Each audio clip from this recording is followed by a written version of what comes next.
Good morning, everybody. I hope everybody can hear okay. We've heard from Tom and Peggy. I don't anticipate any problems today.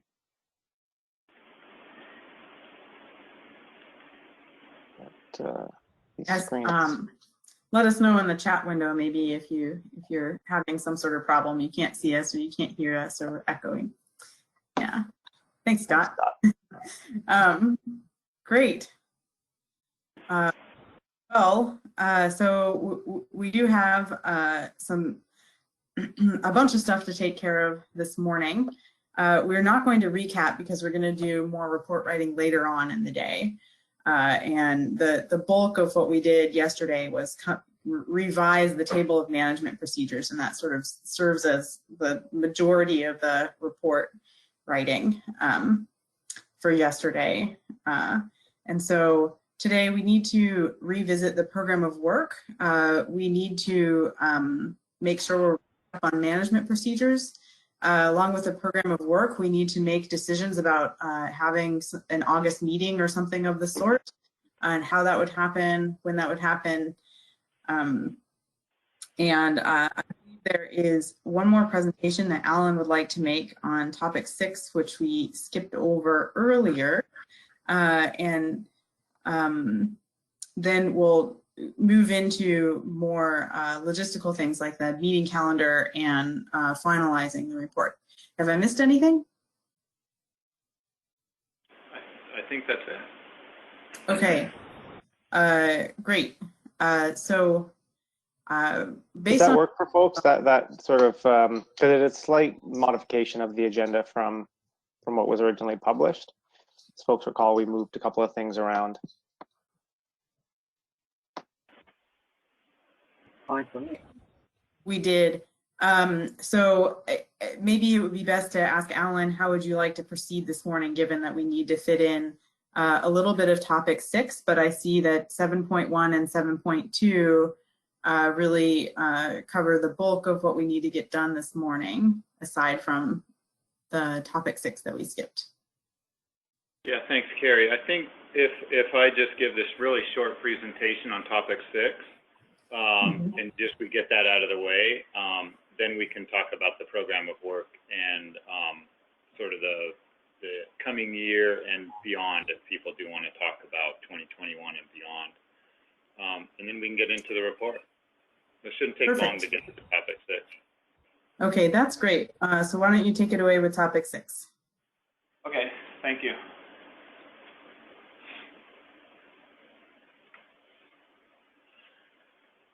Okay, good morning, everybody. We have 28. I think that's a large number of people. I'm really impressed with everybody hanging on throughout this meeting and your participation. Thanks for everything.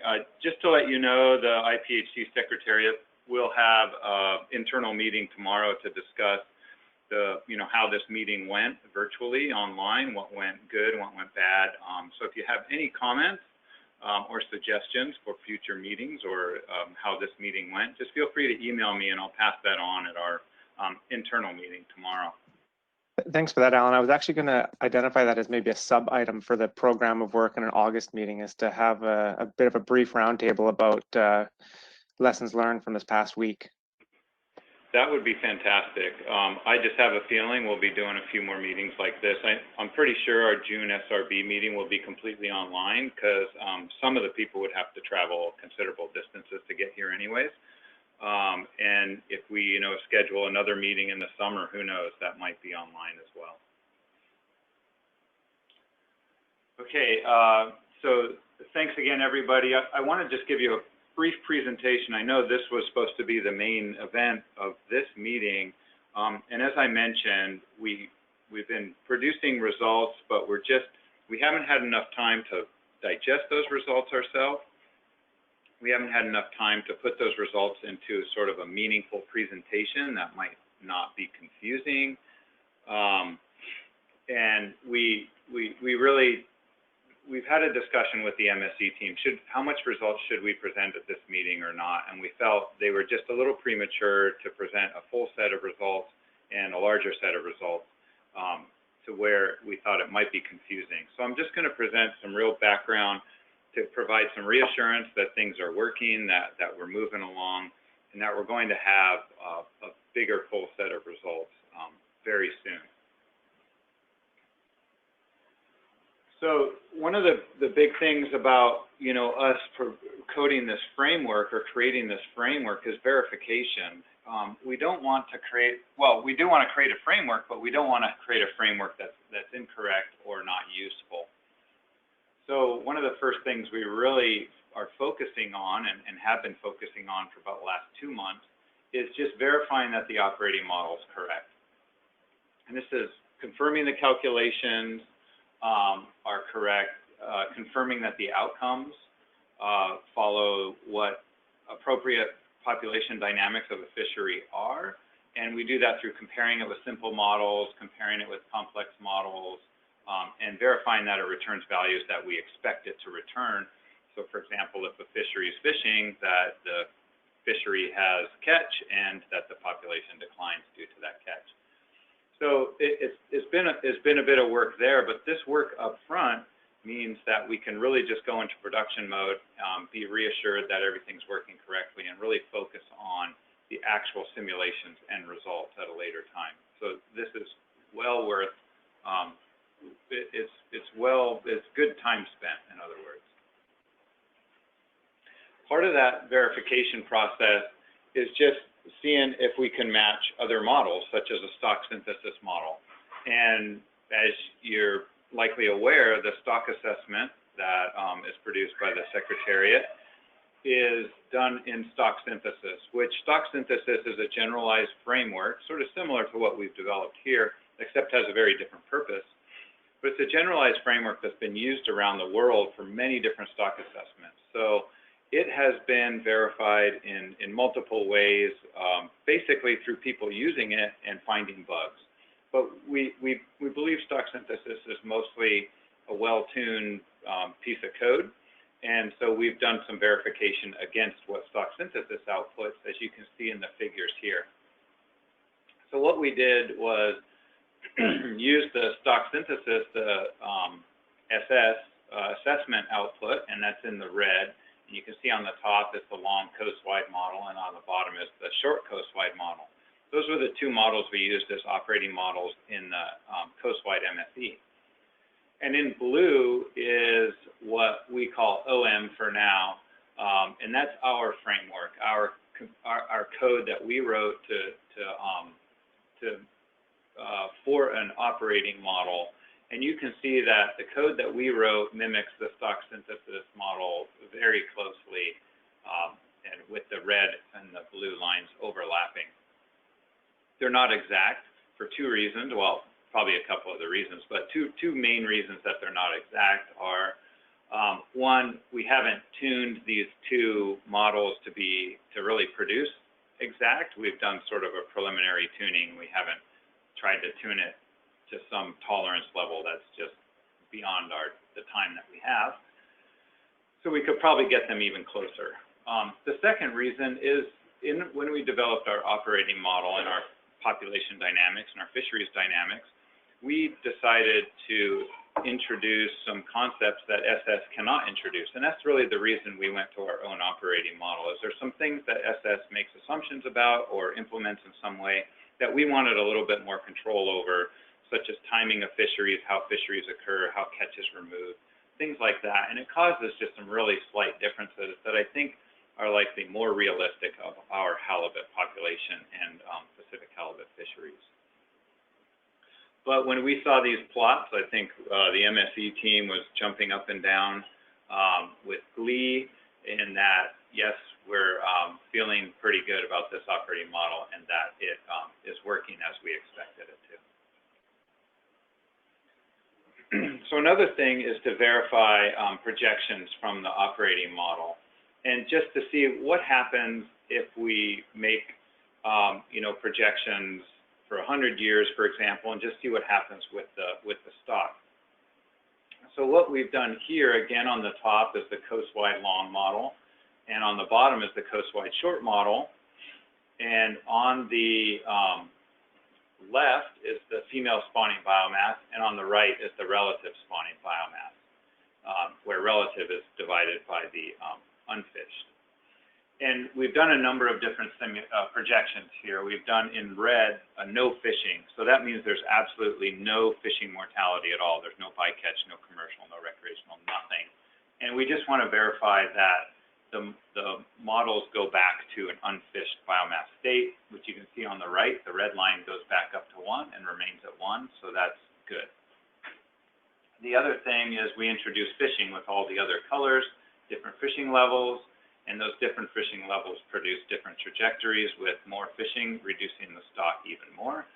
And you can see down in the bottom left with the short coastwide model, there are some fishing levels that actually result in pretty much extinction of the stock.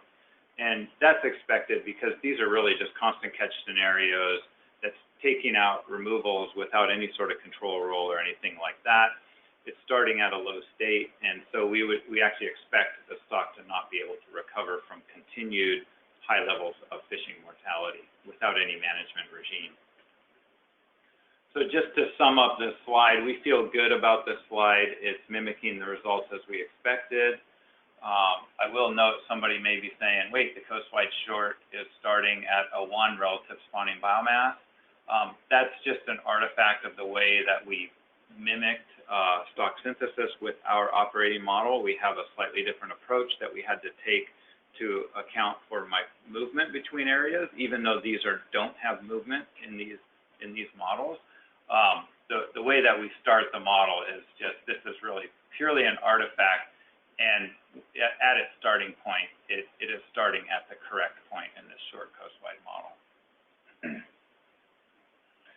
So again, we feel good about being able to mimic the stock assessment models, and we feel good that the projections are introducing the correct amount of variability and weighted age recruitment, et cetera, and are doing the things that we would expect it to do. So we've been really happy with that. We have other coastwide experiments and tests that we've been running, but we decided not to show you at this time, just in the interest of time and to not provide too many results that might be confusing or change at a later time. But what we'll do in the future with the coastwide model is really mimic a few of those MSE simulations that we did with the old framework, mimic those exactly with the new framework, and just verify that the results are consistent. Once we do that and we verify that the results are consistent moving from the coastwide MSE in the old framework to a coastwide MSE in the new framework, that's our starting point for the multi-area models. That won't take too long. It won't be a time waster, but I think it's an important step to give everybody reassurance that we're not suddenly changing our whole paradigm and view of the fishery and the management. So that brings us to what our real goal here is with multi-area models. And the multi-area model, again, is modeling movement between the different regions, those 4 different biological regions, and modeling those 33 different fisheries.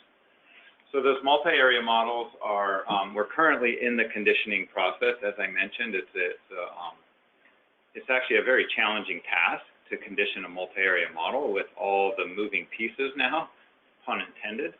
And then we're also examining specifically uncertainty in movement and the distribution of recruitment. And we'll be introducing that uncertainty into the whole framework and the simulations as part of the simulation process. So I don't have anything more to show you on that, but we've actually been very excited about this part of the project because it's been fun playing with it and learning a lot about the stock and what the data is telling us about movement in general anyways. So that's the operating model. Another part of the verification that we're doing is, as Piera presented the other day, there's the management procedure side of things, and we've coded up these management procedure, which consists of data generation as well as estimation models and mimicking the estimation models or the assessment per se. So we've been working very hard on writing code to generate data, and we want to generate data similar to what is observed. And so we've been producing plots like this where we have data from the operating model in red, data from the assessment in blue, and what the assessment thinks that data looks like, and then the actual observed data in green. So there's three different things here. You have observed data, you have what the assessment, how the assessment interprets the data or fits to the data, and then you have our operating model, our code, in other words, in generating data. And what you can see in general, the data is very similar across all three of these. It's not exact. We don't expect it to be exact for many different reasons, but in general, we're capturing the trends, we're capturing the variability, and we're very happy to see that this was as close as it is. As we work forward, we're continuing to make improvements that will just bring these closer and closer together. So for data generation in the management procedure, we're pretty happy that we're able to generate reasonable data. These are survey indexes that we're showing here. We're also generating age compositions from survey and fisheries, and those plots were just too much information there to show now, but we can sort of take our word that those are working as expected as well, and generating those data is working well. So now that we have data generated, we need to put those data into an estimation model. And what we're doing is we're representing the stock assessment in a slightly different way with this new framework. In the old framework, we decided to not do any sort of estimation model per se, but just sort of simulate what the error in that estimation is. And that's an approximation. It's a method that has been often used in management strategy evaluations, but it's a method that's often criticized by some of the management strategy evaluation gurus like Andre Pont. So we really wanted to improve that method. And the SRB has agreed in the past, with the past MSE, yes, use this approximation in the old MSE, but as you move forward, try to do it in a better way. So a lot of work by the MSE team on this one, and we've actually introduced two estimation models. I'm not sure of any other MSEs out there that are actually trying to mimic an ensemble assessment. Actually, there's not many ensemble assessments out there to begin with. So we actually have two estimation models, and they're streamlined to so that they don't take minutes to run, which minutes times 100 years times 1,000 simulations results in actually months of time to do a single simulation. So we've streamlined them so that they mimic the stock assessment in the ensemble, but they don't take as much time to run as the full stock assessment.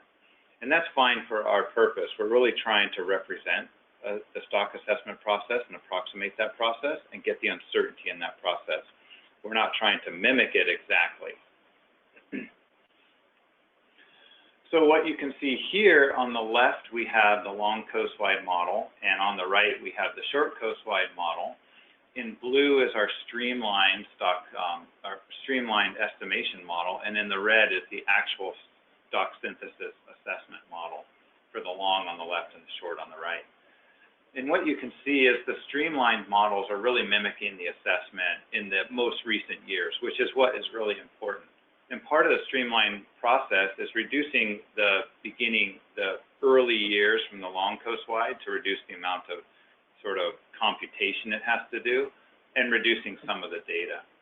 So you see we've captured the estimation models quite well. We're really happy with that, and we've saved a lot of time in the simulations by doing this streamline. So that's really all that I wanted to present to you today, is that one, we're working on the verification, and we've already done a lot of verification. We're really happy with the results that we're getting. We have a few other things to verify in this model, the real specific details, and then we'll be going into production mode and conditioning the multi-area models, and then going into production mode with this. So with that, you know, as always, a recommendation on the table for the MSAB is, what do you want to see in terms of results? What sort of performance metrics and methods to present results do you want to see? Yeah, I did not present though any results in the way that we would normally see them for evaluation, but just keep that in mind. Part of the MSAB process is making sure you have the outputs that you need and that we're producing them for you. So with that, I can take any questions. I see Chuck's lined up. Yes, thank you. Almost. I noticed that in the actual document, you talked about how close it was to the coastwide short-term SS model. Didn't mention so much the long-term. But did you? I noticed there's no discussion on the areas of fleet models that's part of the ensemble as well. And I didn't know if that's part of this process, or are you just going to a two-model process for your simulations? And then I have a couple points on the recommendations. Yeah, thanks, Chuck. The first round, the first revision of, or the first document released on these results was 30 days before this meeting, and we've actually done a lot of work in that time. So in that document, I think we originally presented only the short coastwide because that's all that we had verified it against. And then we did some work with the long, as I've shown in this presentation. So we're happy with the mimicking of the short and the long coastwide. And the reason that we focused on those two is because those were the two models used in the coastwide MSE, because they were the coastwide models. Okay. And as we move forward, yes, as we begin conditioning the multi-area models, we're using the information from those areas as fleets assessment models to verify the operating models we're putting together, but also to parameterize the operating models we're putting together. So there's sort of two aspects we have to think about in what information we are using and what sort of inputs we have from the assessment per se. And that is when we're building our operating models, that's the left side of that figure I've been showing, which simulates the population dynamics and the fisheries. We have in the past, we've been focused coastwide, so we've had two assessment models that are coastwide to inform that process. Now we're going to a multi-area approach, so we will be using input from all four assessment models and guidance from those four assessment models to develop the operating model, which will be composed of maybe many different structural assumptions in that process. So we'll be using all that information in the operating model. On the right-hand side, in the management procedure side, where we have estimation models, we've looked into all four of the models that are input into the assessment ensemble, that being two coastwide models and two areas of fleets models. And what we decided, what the MSE team has decided on that aspect of it, is that trying to do the simulations with four models that are as complex as they are will just take too much time. It'll take a year. We actually calculated out, I can't remember, Pierre and I couldn't believe it. I think it would take like 9 months to do one simulation, right?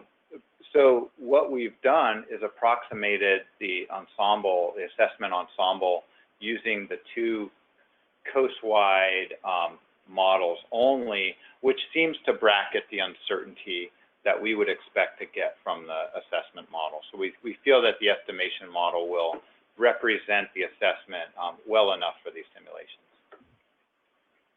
Thank you. And it's all right while I'm on to ask a question about the recommendations? Sure, go ahead. Yeah, and I don't want to take up everyone else's time. I noted on the second bullet, the verification of the OM framework maps the coastwide expectations closely. That is different in language than on the main document. And you've changed. So if we're going to be making a recommendation, do we make it on the, are we making it on what is your official document or on this presentation? And I would say that, go ahead. Sorry, Chuck, finish that up.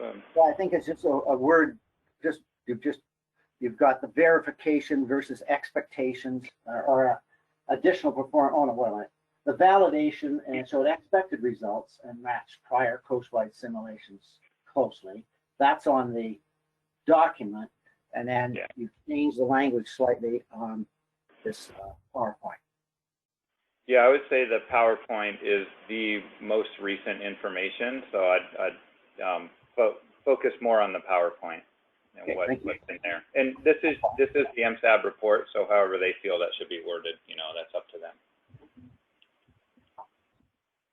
Thank you. Thanks, Chuck. Good point. Tom.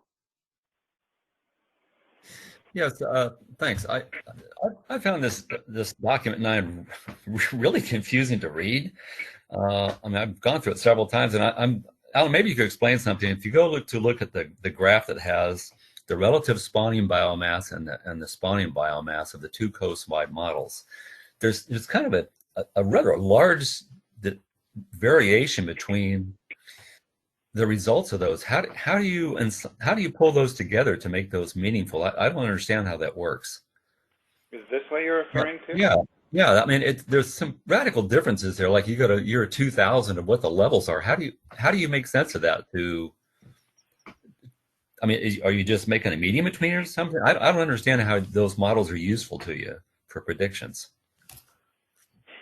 Well, this is the assessment in red is the actual assessment model. That's the predictions from the assessment model that is presented at our annual meeting. But it has uncertainty around it. And that uncertainty band is going to be somewhat large. And the blue line is our mimicking of that in our operating model, using the assumptions in our operating model. And if we were to plot on this, the uncertainty in the assessment in the red line, that blue would actually look like it's right on top of the red line. And that's the key here, is that difference there is not actually a very large difference. That's a very, very small difference in light of the uncertainty in the data that we have.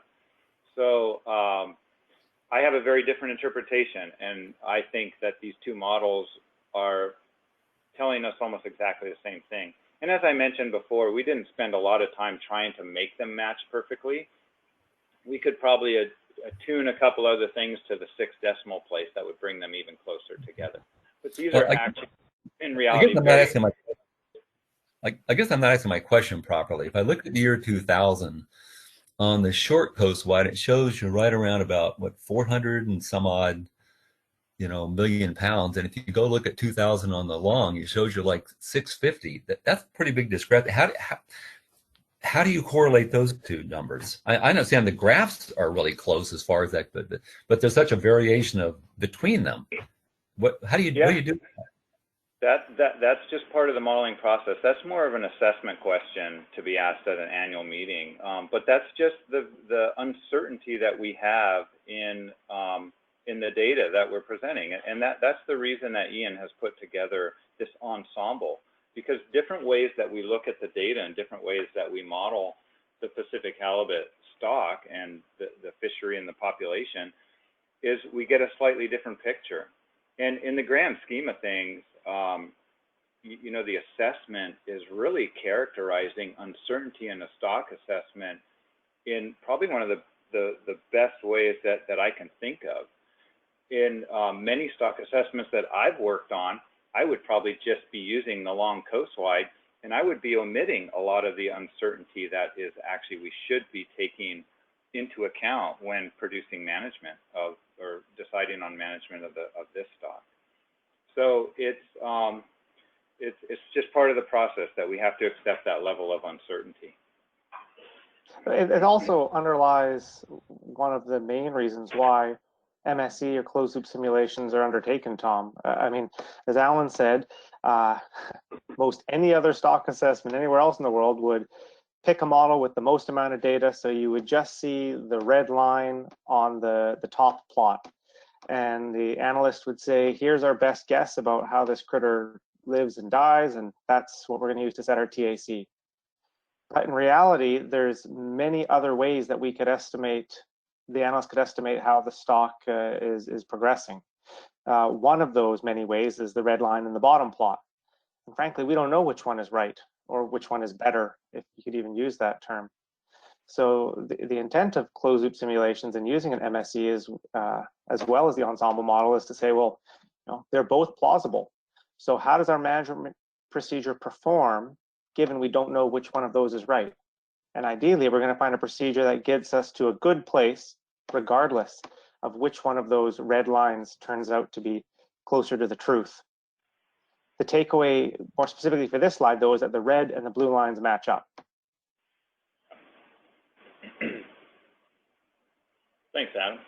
Yeah, I mean, Tom, it's a good point, because it's and I think it's something that many people don't really appreciate, that's even in spite of all of the money and time and effort that very smart people put into doing this kind of work. That, I mean, you see the efforts that the Secretary undertakes each year. We still don't know if it's 450 million pounds or 650 million pounds in the year 2000 for sure.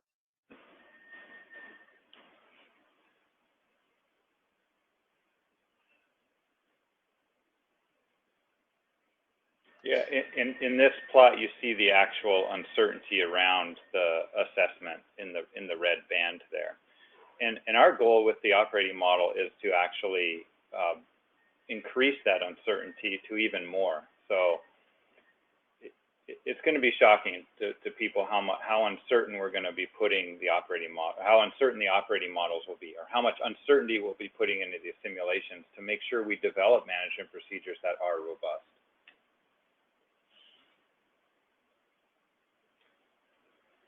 Thanks, Alan. So the back to the recommendations for this particular paper.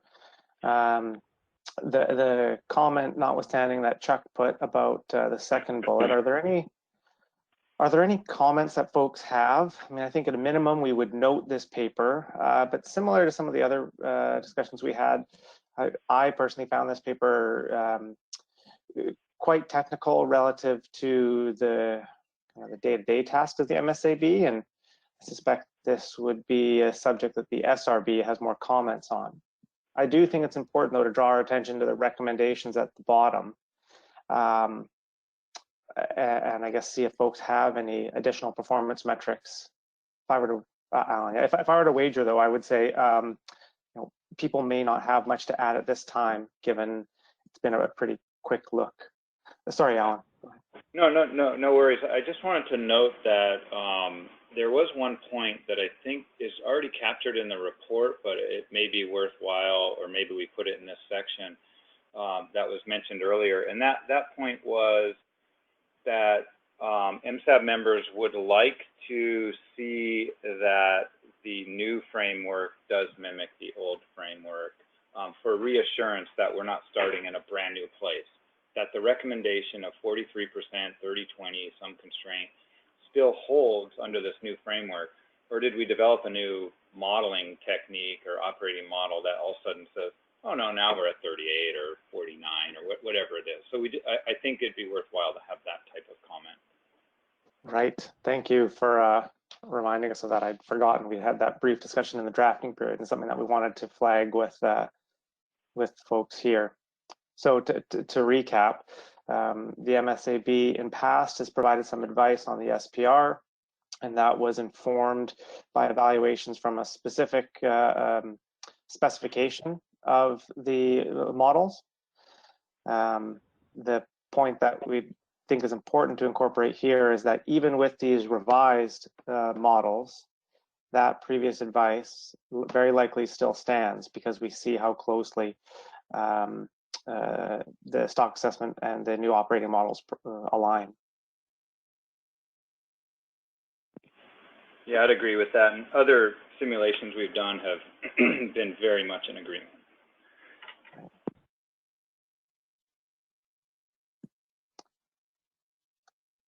Okay.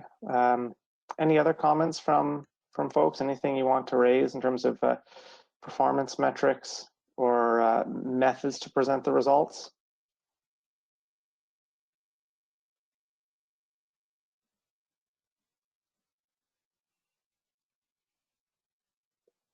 One thing we might want to note, Alan, is actually I think that's been taken care of with going from 25 to 30 something fisheries.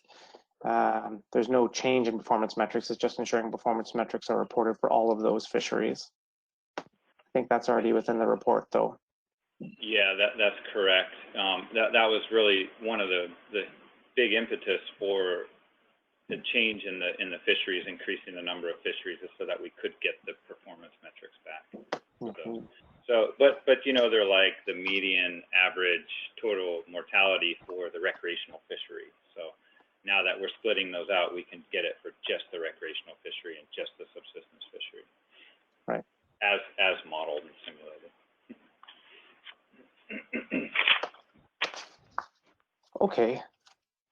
Maybe final call for anything on that topic. Otherwise, we'll move on to the next item, which I just have come to realize I'm not clear. I need to confirm with Carey. She said step away for a moment about confirming the management procedures piece. Have we need to come back to 7.2. We had gotten, I'd say, probably 90% of the way there yesterday's session, and most of that is within the draft, but there was a few points that we had talked about in the drafting session that we realized maybe we hadn't completely come to agreement on within the meeting. That was mostly around the prioritization, or the I can't remember the term that Dan had used or Alan had used, about some MPs being evaluated in a little more, with more simulations than others. Alan, do you remember what the term was? Phase? Somebody used phase. Yeah, phase, right. What I'm going to do is I'll bring up, I worked a bit last night on cleaning up that MP table, and had a little help from Anne Marie. She helped a little bit in suggesting how it might be best to organize that table, so that was great. And I'll bring that onto the screen in a moment here. I just need to get it into a document. Okay, thanks.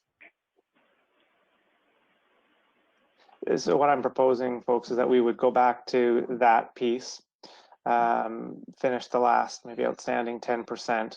And I think with that, we'd be in a better position to talk about the program of work beyond 2020, but also what an August meeting, intersessional meeting, might look like.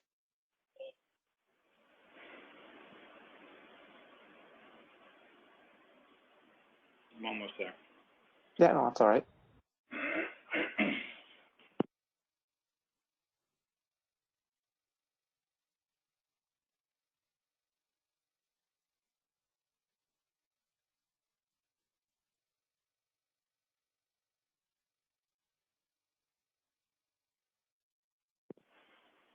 Okay, just verify that it's on the screen.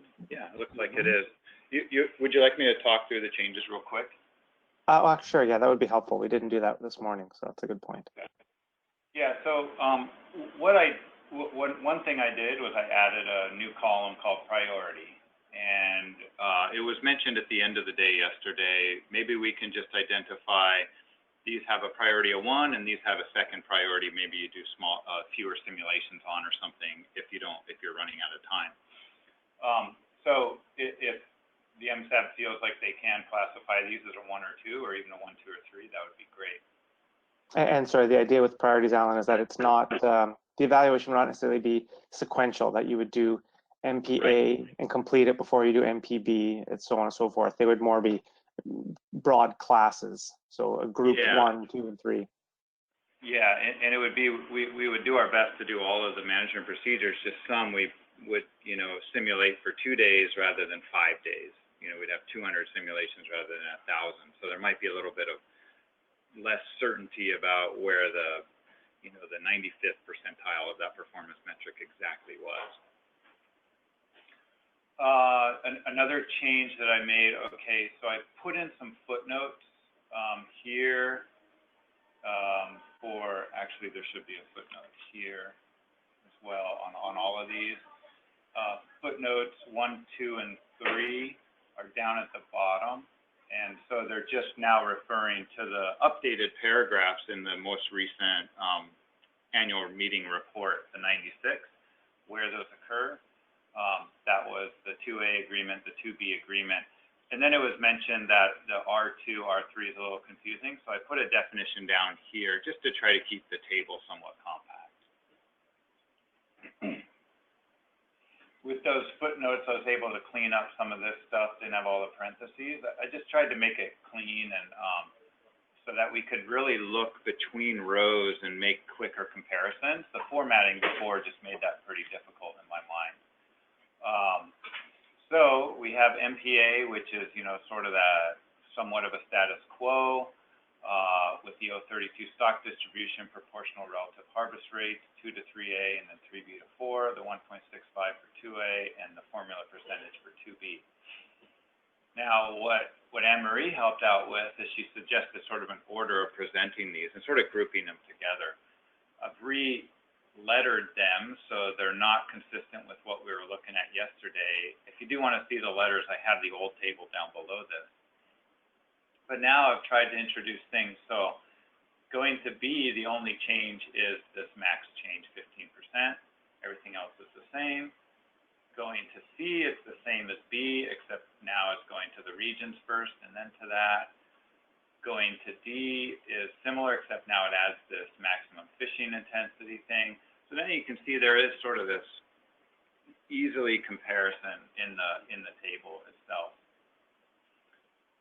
Going to E removes the 2B agreement and just brings in the 2A one that was mentioned yesterday as a possibility.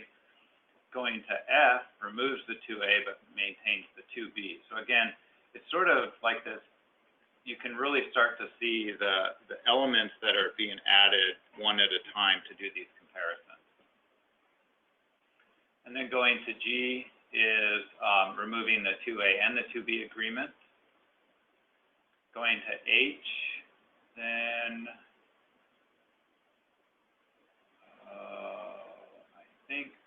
going to H changes the relative harvest rate for 4A and 4C, D, and E. So it changes this part of it. Going to I uses all sizes as the stock distribution. Going to J uses a 5-year moving average on the O32 stock distribution. And then K and L are sort of on their own. They have different concepts of how to do the distribution with the 5-year shares. And I do want to verify this with the MSAB that it's only changing every 5th year. I didn't realize that before. And then also L is this national shares at the regional level, and then just O32 to areas other than 2B. So that's the cleaned up version. If anybody has any suggestions how to make it look even better or more clear, I'm happy to entertain those, and then we can have a discussion about the actual management procedures.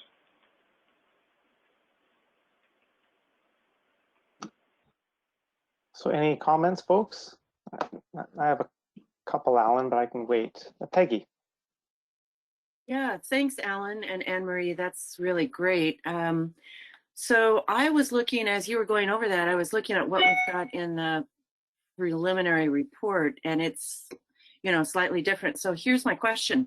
Is there any way that you could give us that in some form on our computers that we can print it out?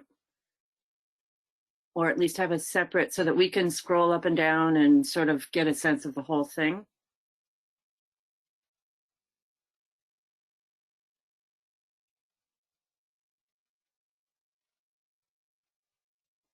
I guess I could take a screenshot of everything. Maybe. Alan, you're muted if you're talking. Sorry about that. Yeah, so I'll email it out to everybody, to all the MSAB members, and noting that there's this first table, which is the updated table, and then the bottom table is the table as it looked yesterday. So you can at least see how much cleaner it looks now.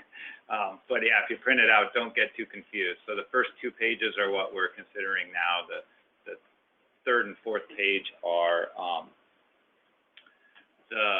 what we worked with yesterday. So let me email that out right now. Maybe just before email it out, if there's any edits or changes or corrections.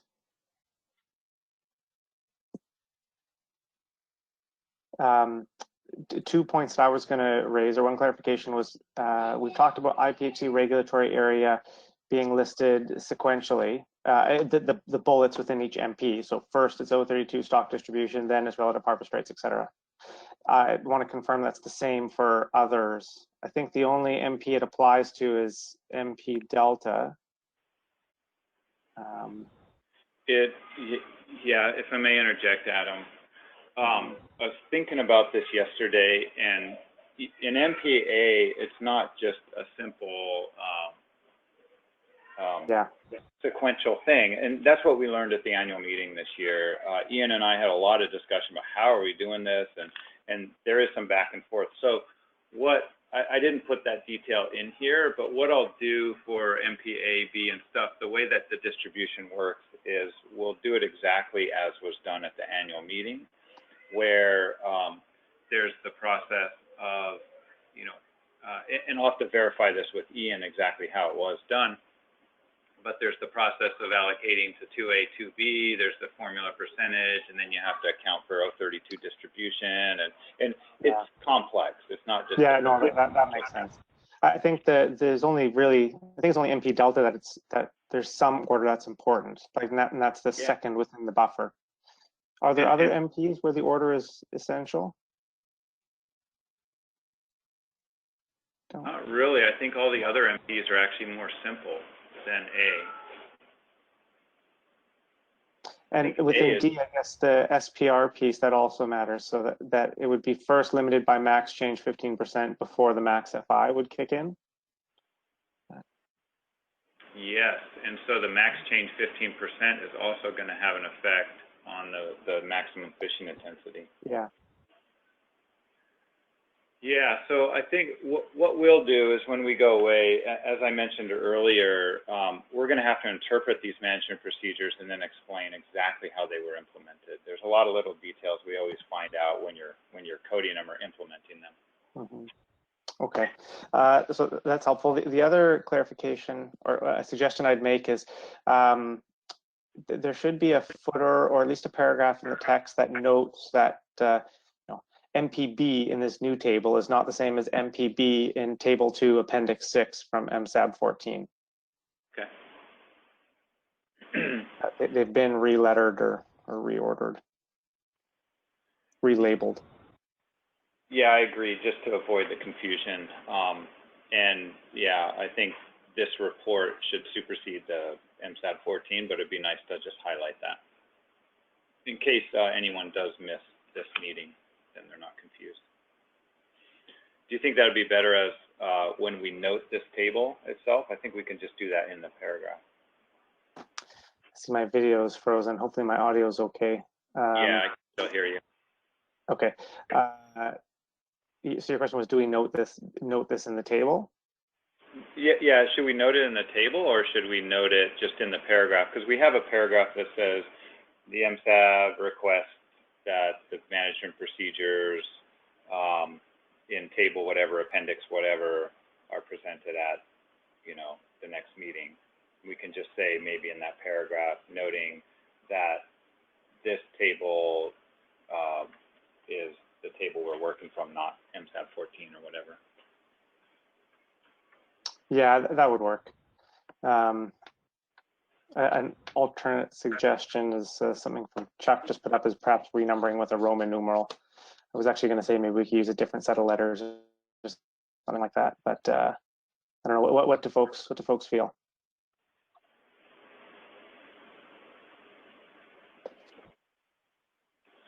It's going to be a little weird, I think, with Roman numerals myself.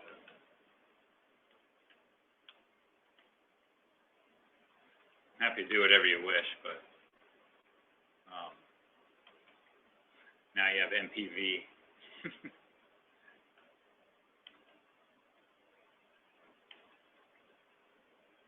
Oh man, now I gotta make the column bigger. Yeah, no. Sorry,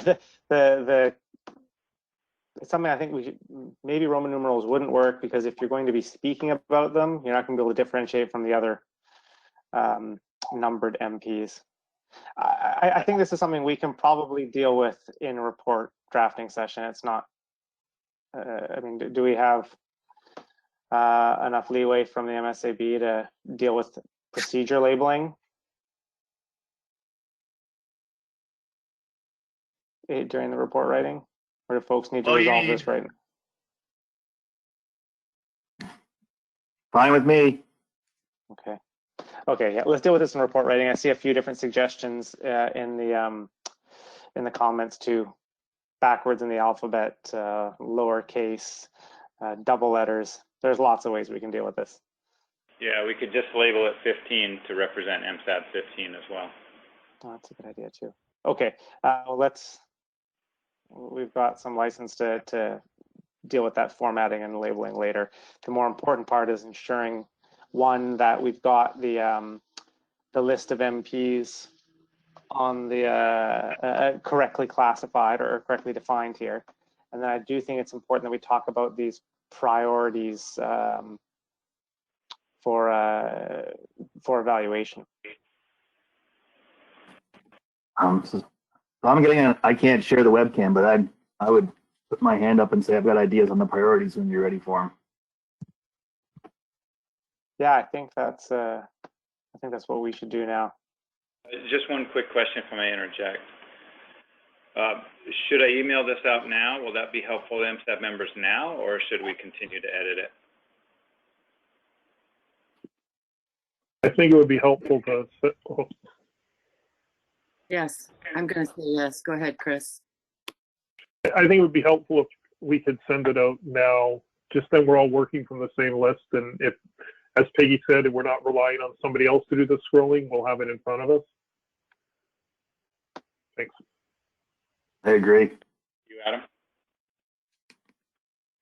Okay, so just go ahead, talk amongst yourselves. It'll just take me about 15 seconds here.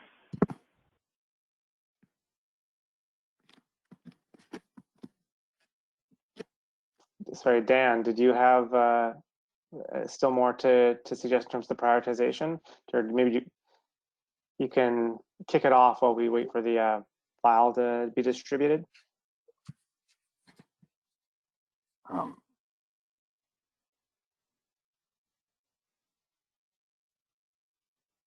Sorry, I'm working on muting the camera.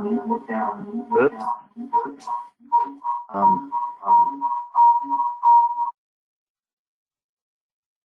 Sorry, I've muted everybody. Unmute you now. Can you hear me now?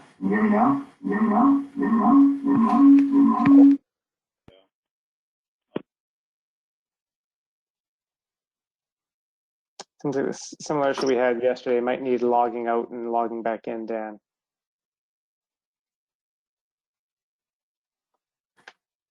Let's try it now. Can you hear me? That worked better there. Yeah. Right. Sorry. So yeah, just going down the table he has there, I think MP15A is probably one we want to have the full 1,000 MC runs on. MP15B is probably another high resolution run. I guess you could use H versus M versus L for high, medium, and low resolution runs, or whatever you want to do on the priorities.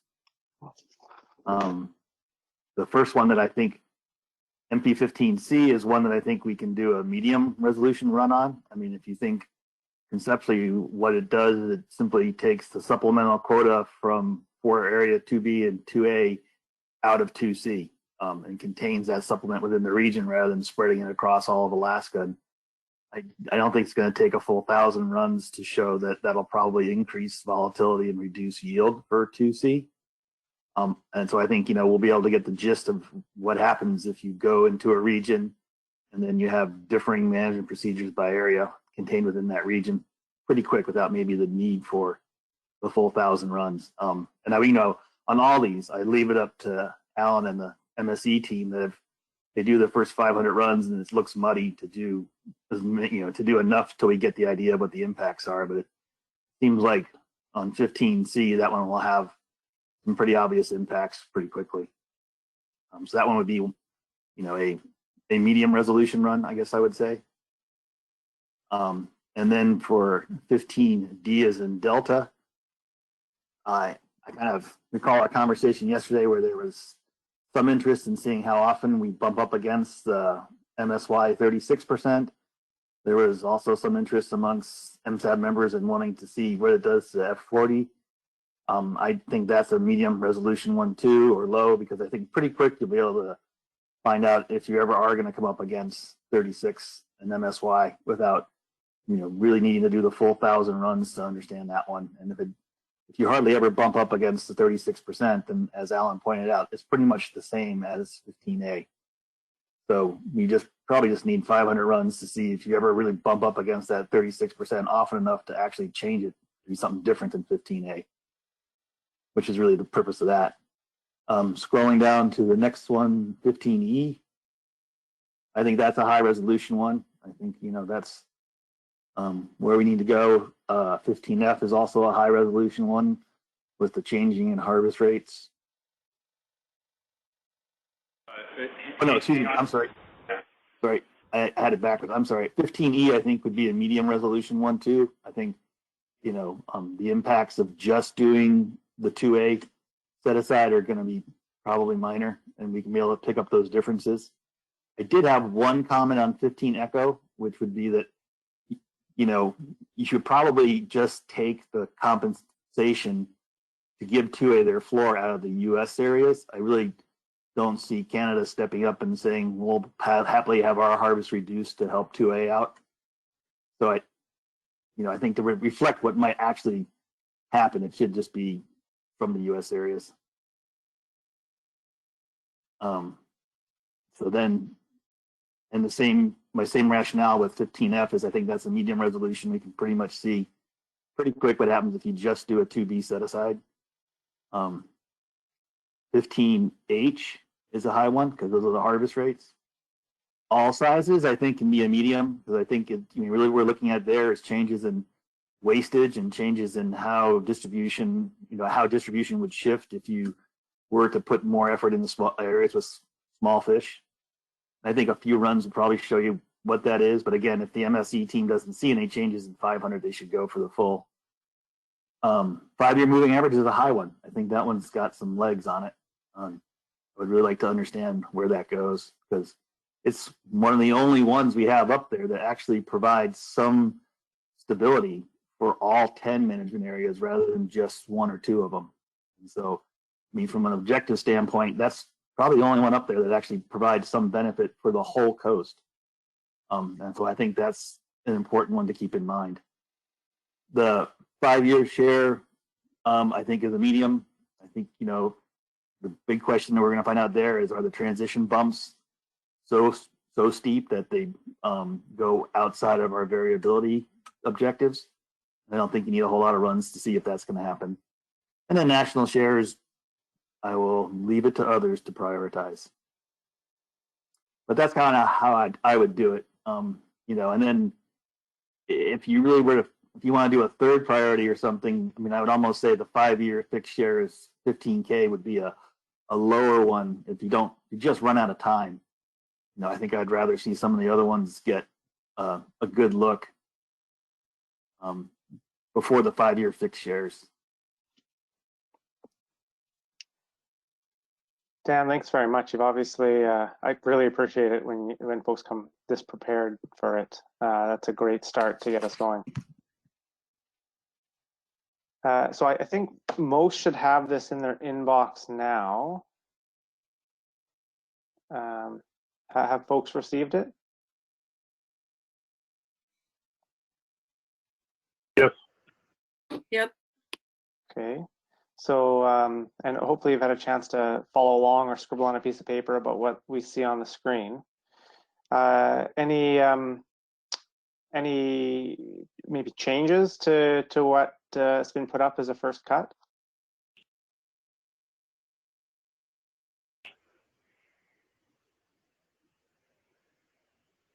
I've got a couple quick questions for Dan. Okay, Peggy, and then I see Chris is in the queue. Also, while we're thinking about this, maybe MSE team could reflect on what the consequences of these priorities might be. Peggy, and then Chris. Just a quick one for Dan. So I was scribbling down, I've got high res on A and B, on H and on J. Did I miss any on high? J&H. Yeah, so I think it's A and B, G. I'm sorry, I haven't got mine off the printer yet. So it's A and B, G and H, and J would be the 5 that are the high.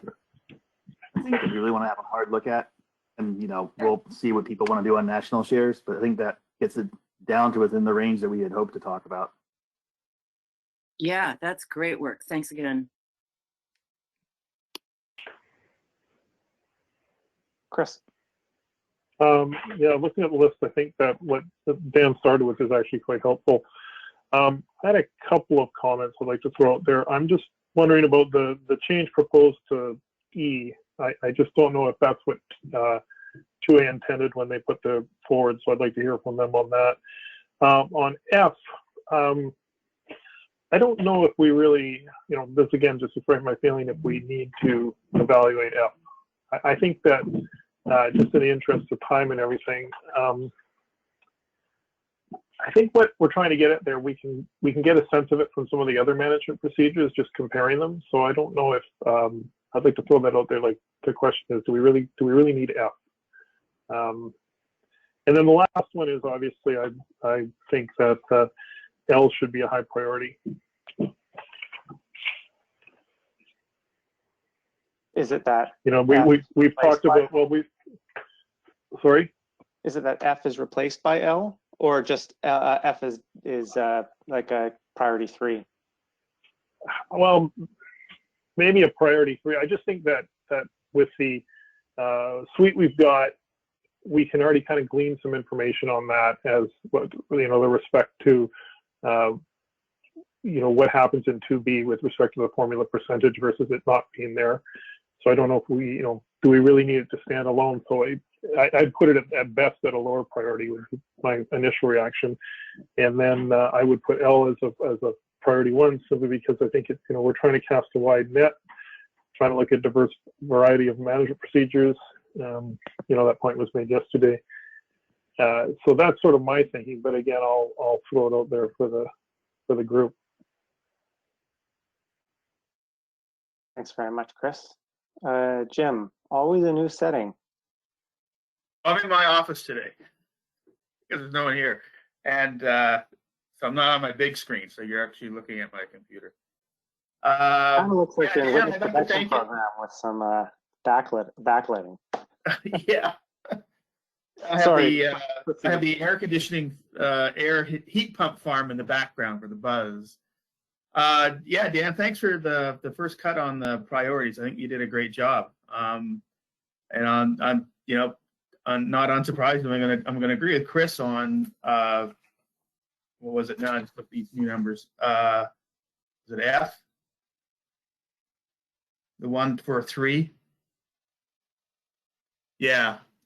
Yeah, I don't really see a lot more in value in that one as far as the priority, but I agree. And of course, U.S.A, I agree with is it now L? L is a priority, at least for me. Okay, thanks very much, Jim. But Dan, you made my job real easy by doing all that because I don't think it's hard. Yeah, agreed. So that comment, Jim, it just made me realize what is the difference between F and L? I don't think the request for L was to have any changes to the proportional relative harvest rates. Correct? So really the difference is just 20% versus some formula percentage. And maybe that's a correction that needs to be made to L, or in addition to L, have some comment on relative harvest rates. Yeah, I would agree, because the way I would interpret it now is that it's only O32 stock distribution, which makes it a little bit uncomparable to many of the others. Yeah. Well, it's changing a couple of elements at the same time. But But I see the difference is it's very similar to F, but it does not have the relative harvest rates, and it doesn't use the formula for 2B. Yeah, I think you get the picture of how that performs. Right. The formula in F and in alpha, it's 30% of 20% plus O32 distribution. So it's now 100% of 20%. Yeah. There's a slight difference, but yeah. So I guess in L, was it implied? I cannot remember the discussion we had at the MSAB015, but was it implied to not use relative harvest rates or to use the relative harvest rates? Just going through the notes, I don't think there was much comment, but maybe Chris could clarify, or some others who had advanced that one. Yeah, I was only there for part of the last meeting, so maybe others could speak to it, Jim or somebody or Chuck. I think there, though, I think the question, I think, is probably just overlooked. It wasn't put in there, so I'd probably put something just like, use the current harvest rates, how they're the relative harvest rates, just because then it's puts us into the status quo. But that's what I'd throw out there. And I think it's probably something that overlooked because it's not explicitly stated one way or the other in the minutes. And if there was some sort of change proposed of that nature to do something other than sort of what we're already doing per se, because it was added in this meeting that we had to, it just said national shares, and in this meeting it was commented we should add in the O32 stock distribution to areas other than 2B. So I think probably those just weren't thoroughly discussed.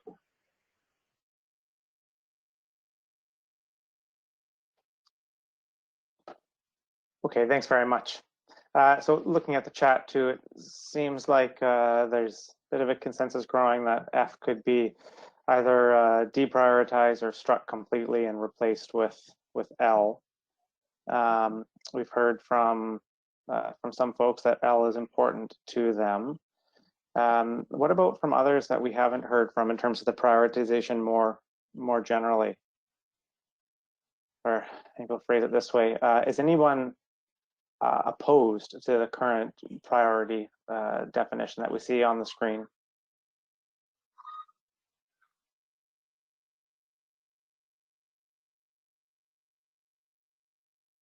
Adam, this is Jeff. Hey, Jeff. And then Robert, I see, has got his camera on. Good morning, everybody. I just wanted to align my thinking and comments with what Dan has laid out there. I think that's a really good approach, and I would support the comments that he has made. Great. Thank you very much, Jeff. Robert. I agree with kind of how it's laid out. The only additive that I would add is the all sizes. Should we maybe make that a bit of a higher priority, as it seems like the Secretariat has an interest in doing all sizes. So just throwing that out there, but it doesn't really matter to me, other than it seems that the Secretariat has a bit of an interest in that. So maybe some input from Alan, whether or not that's helpful. And other than that, yeah, L is kind of a priority for the people I represent. Good reminder, Robert. Thanks. Yeah, something you didn't acknowledge was the MSC team has a number of things that they probably identify as high priorities, and the SRB is also probably going to identify some priorities. So how do those fit within this? Yeah, thanks for that. Thanks for thinking of us, in fact. I think I'm fine with the all sizes being a priority too. The real key there is to see if it really makes a difference. And I think in Dan's explanation, it's not only that the priority here is to get it done or not get it done, it's really how much time we'll spend in doing the simulations. And I think of 500 simulations or a smaller set of simulations will give us a good idea, is all sizes creating a very large difference and where those differences occur. And also, as Dan says, or as you mentioned, Robert, we're interested in that one, and we'll take a look at it. And if we're like, oh, we need a little bit more resolution here, we'll just increase the number of simulations on it. So I think for now, it's the only all sizes in the list. We can keep that as a priority too.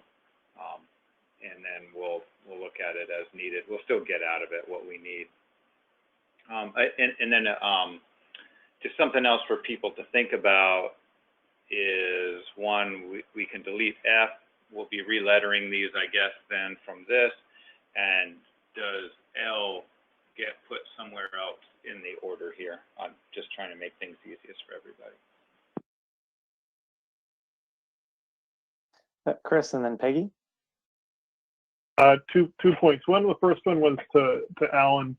I just want to make sure, I meant to ask this earlier, when we're looking at different number of simulations, like a 1 priority or 2 priority, you just want to ensure that it will be comparable. Like if we look at a one where that 500 were one versus one that were 1,000. I mean, is there any risk there? Anything we should be aware of or be thinking about, just to make sure? It doesn't sound like it, but I just wanted to check on that. If I can ask that right now, that's a really good point, Chris. In fact, the evaluations we've already done with the coastwide MSE had that sort of what we're calling prioritization. Some simulations were done with even as low as 250 simulations. And what we found in that case is when we're trying to characterize things like the tails of these distributions, the 95th percentile of different metrics and things like that, is it's not as well determined with a smaller number of simulations than with a higher number of simulations. So if we had a whole list of SPRs and we did it with only 200 simulations, then we might not get a nice smooth line to show us, oh, that's the relationship here, but we might not get be able to interpolate in between values as well. We did see that a little bit. I think it was in the total mortality on some of the evaluation we had. There's so much variation in that total mortality for some runs, right, that when we had a small set of simulations, it jumped around. You could see a pattern, but it would go up, down, up, it just wasn't as clear of a pattern. And so, I think we'll do our best to make sure that we have enough simulations to have clear patterns. And these priority 2s are more, in my mind, we just want to do a set of simulations to see, are we seeing big differences or are we not seeing big differences? Should we be going further down the road with that concept and idea? Okay. My second question just was in regard to, just would like to hear from 2A if possible about management procedure ECHO. Just, it was sort of, the intent that it would come from U.S. areas. Was that the intent? I don't know if it really matters one way or the other to me, simply because I think it's more just seeing what that impact would have, if any. So, I just want to make sure that we're properly characterizing what was asked.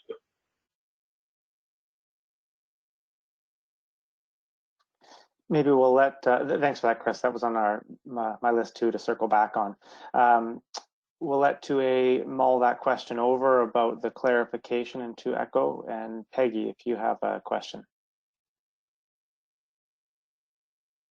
Oh, you're muted. Sorry, Peggy. Thank you. Sorry about that.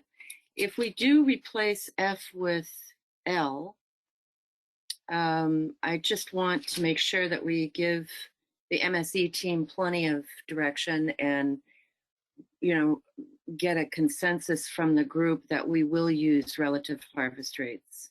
I think that's the only variable that we've not hit on here. So that's all I've got for now. Thanks, Peggy. Okay, so 2 questions. One is to get 2A's thoughts on the proposed modification to 15 ECHO, and then I suppose confirm with 2 Bravo on the modifications to MP 15 Lima. Let's do the 2A change first. I know we've seen Tom, and I think we've seen Scott as well, or heard from Scott. Tom, you're up first. Okay, well, my understanding is the difference between ABLE and ECHO is only that there's ECHO puts in the 15% and it drops out the Canada 2B. But I don't think it treats 2A any differently, does it?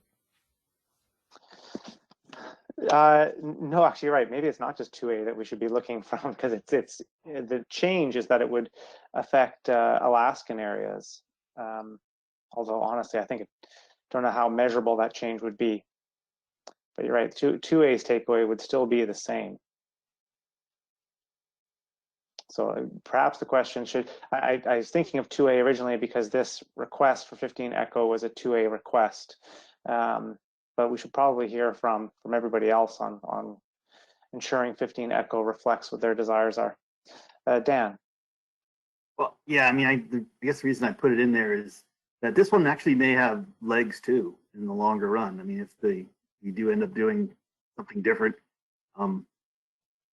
this could actually be a management scenario that gets into October. And so, you know, from a practical standpoint, I think if we were to actually move ahead with this, it would come from the U.S. areas. I don't really see, you know, an interest in 2B that I've heard in having any, you know, supplement for 2A come out of the 2B quota. And so why not code it up the way it could actually work if you choose to keep moving it forward than having to make another change to it. You know, I think if you had something that stabilizes, you know, variability across all areas, like a rolling 5-year average or something else, then you might actually have something that gets us into October. Yeah, that's a good point, Dan. You know, I personally, I think 15E as it's defined is of interest to also as a first step, because we've heard very similar requests around Region 4 as well. Now, I don't know the performance for a 2A floor is going to be the same as a Region 4 floor, but I think having the infrastructure set up in the evaluation process to see what those implications might be is important. Jim. Yeah, I was just to continue on that thought. I think I you know, I have a different interpretation about how, you know, the commission may distribute the. Well, let me put it this way: the one where there's the 2A has the floor, and then the rest is just distributed as the process goes. I think that actually we don't know how that would go. You know, it's right now that the floor is a negotiation. And it's an agreement between the parties that, yeah, well, we'll agree to this for now.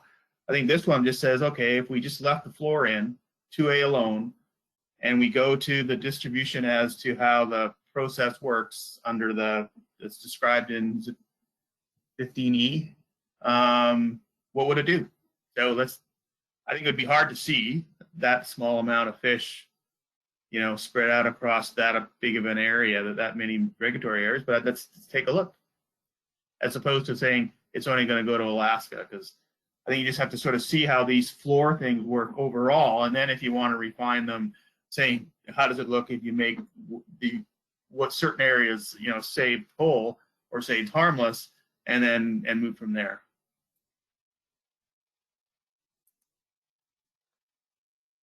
Sorry, Jim. So then, are you suggesting that that modification to 15 Echo not proceed? That it doesn't come just from U.S. areas? Yeah. Sorry, I get long-winded way. I said, yeah. For now, let's just see how it performs. I think that was the intent. How does it perform with just 2A getting its floor? And I think, yeah, there has been, you know, other areas wanted a floor as well. So how would that, at least for 2A, how does that work? And then in any future iterations, you can say, okay, well, if this area wants to be saved harmless, what would that mean to the other areas?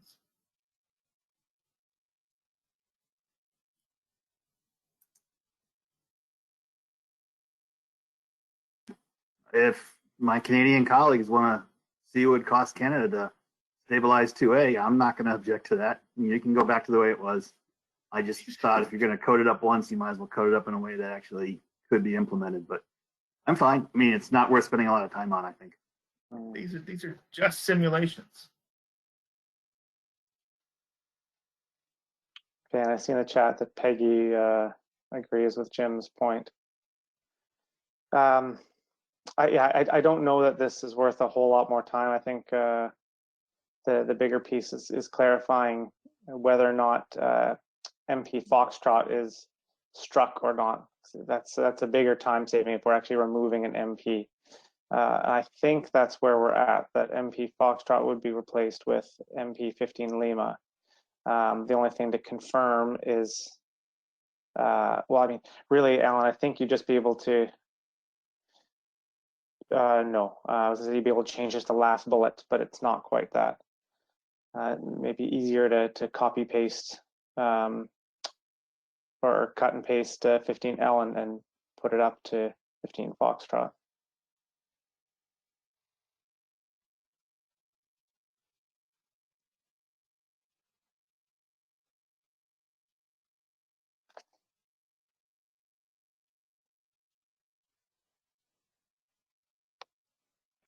Sure would be nice to have 10 management procedures.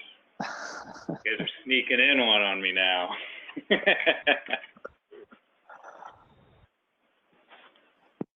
What about from folks we haven't heard from? Maybe spend another just two minutes. We have 2 minutes to wrap things up on whether this table looks good for proceeding.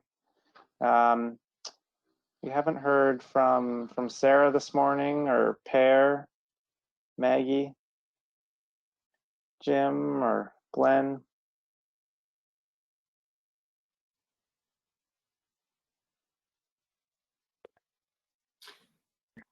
Hey, this is Sarah. I'm feeling pretty good about where we are right now, so I apologize for not piping in, but I didn't really feel the need. Thanks. No, that's all right. Sorry, I'm not compelling people to talk, just making sure they've got space to speak up if they're looking for it. Oh, Scott's playing hooky, it looks like, so he can't talk right now with the boss in the office, but Per's online. Yeah, thank you. No, Dan has summarized, I think, the U.S. side rather well. Thank you. Great, thanks very much, Per. And I've seen other comments of support. So I think, Alan, the table that we've got on the screen summarizes the MSAB's desires for more immediate prioritization of what, sorry, I've got landscapers outside, it's a bit rackety in here, summarizes what folks would like to see for the next go around, which then raises the question about what does the next go around look like? Is this an October meeting? Is this just presentations of results in October? What's actually in the realm of the possible? What do we think would be available and when? Yeah, thanks, Adam. Before we get to that, will it be confusing if I then re-letter these now and call this F? I guess these would remain the same. So can I just call that F then now? I think that's fine with me. I think that makes sense. So I see Chris is online and Carey's here as well. So maybe before we talk about what next steps would look like, a quick recap of the morning that we went through the final presentation, mostly demonstrating the performance of the OM, and then had some good questions from Tom about what this difference in the long-term and short-term models performance really means. And I think it was a good example of highlighting some of the uncertainty that MSC process is trying to encapsulate. From there, we went into refining the last, I called it the last 10% of what these MPs would be, particularly prioritizing them. Dan was very helpful in kicking off the discussion with couple of categories that would define how much resolution the simulations would provide. And then I think the question that leads into is, okay, we've got this table, what do we do with it?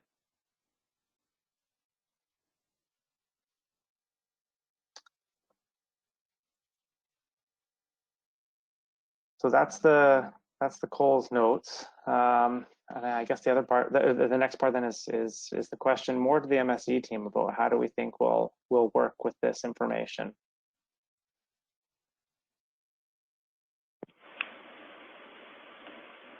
Tom? Yeah, just as a note, I noticed all the slow up or the slow up fast down has all been removed from this. Was that intentional, or am I missing something? Yes, yesterday we had talked about just using one constraint across all of them to facilitate some comparability between the different MPs. It's not to say that slow up fast down is not a constraint we're going to consider, but for this first iteration of results, that's what we had proposed to apply coast-wide. Okay, thanks. I must have missed that. Thanks. So Adam, if I can speak to your question. Yeah. We have 11 management procedures here, and that's one more than I fought for, but that's fine. We'll live with it. The thing to remember is that this isn't just 11 management procedures. It's 11 management procedures times the range of SPRs that we want to investigate. And we've learned in the past that, you know, a distribution, or well, what we will learn is that a distribution procedure might might affect the appropriate SPR. So we do want to have a good range of SPR values to evaluate over. I can't remember, I think it was 7 that we had decided on at MSAB015. So that makes 77 actual simulations to do. That is becoming a pretty high number, not only for the simulations in our time, but also for the evaluation process. Think about trying to evaluate these. But I think we have a good plan going forward to evaluate them in sort of an iterative manner. And so we'll be taking chunks of them. The MSE Explorer will really help with that. So I think what's going to happen that the MSE team does is the range of SPRs might have to be dialed back a little bit to make sure that we get all 11 management procedures simulated in some way. And that's just going to have to be probably a dynamic process where we start with the core SPRs, see what's happening, and then we'll have to expand out from there perhaps. And we might have to put a lower priority on some of the extreme SPR values as well. So I think it's doable. We'll see what we can get back. I can't predict exactly how, you know, what we will be able to bring back, but we'll try to get some indication of at least how each of these distribution procedures works, and then we might have to fill it out along SPR values at a later time. But really, I see the goal of the next meeting of the MSAB is to have an idea of how each of these distribution procedures work so that we can either modify them or even winnow down this table a little bit and start focusing on a bigger set of SPR and distribution procedures. Yeah, I think that's fair, Alan. In terms of selecting maybe just a subset of SPRs as components, does it make sense to focus on the core ones or to pick SPR 43 and then the extremes to see what the performance like at those extremes? Yeah, I mean, I guess there's two thoughts on that. One is, in our evaluations before, you know, even though I did every 2% SPR, we ended up choosing an SPR value that I did not actually simulate, the 43. So I think around the core, the resolution is appreciated and desired. But we also found in the evaluations, I think it was the AM095, 2 annual meetings ago, I didn't go low enough on the SPRs, and we couldn't see the behavior, what happened below like a 38%. And so what I think we'll do is have somewhat of a high resolution right around that core 43%, and then have some larger jumps out to some extreme values. And I mean, maybe we can do it with 5 SPR values. Okay. I mean, personally, I think the extremes are helpful because given the amount of uncertainty, we're not going to see much of a difference. We're not going to see much in terms of trade-offs between them. Mm-hmm. Yeah, I mean, I think, you know, I know it's a different process, the stock assessment process, but I think you can really see kind of the levels of uncertainty that we're dealing with in the stock assessment process. And if you looked at the decision table this last year, not to mix and match, but just as an example, within a particular range of SPRs, the risk was about equal. It was kind of precision error between those. And so even though people kind of maybe feel better getting more specific about that, it may not be super meaningful to do so when it comes to actually like applying management procedure later. Yeah, I think what we'll do is the MSE team will try to define those extremes. We'll do some simulations, some real test simulations to see where, you know, it's really falling off at the end, like what SPRs it's falling off. And then we'll be simulating all this and just slowly filling in as time allows. But we'll make sure we come back with some extreme range of SPRs so that we can see how the stock distribution is affected at low and high fishing mortalities.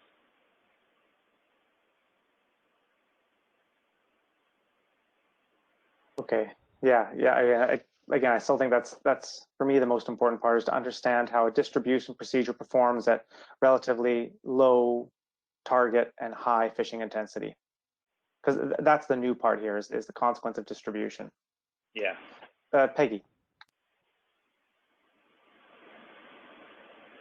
Sorry, Peggy, muted. Sorry.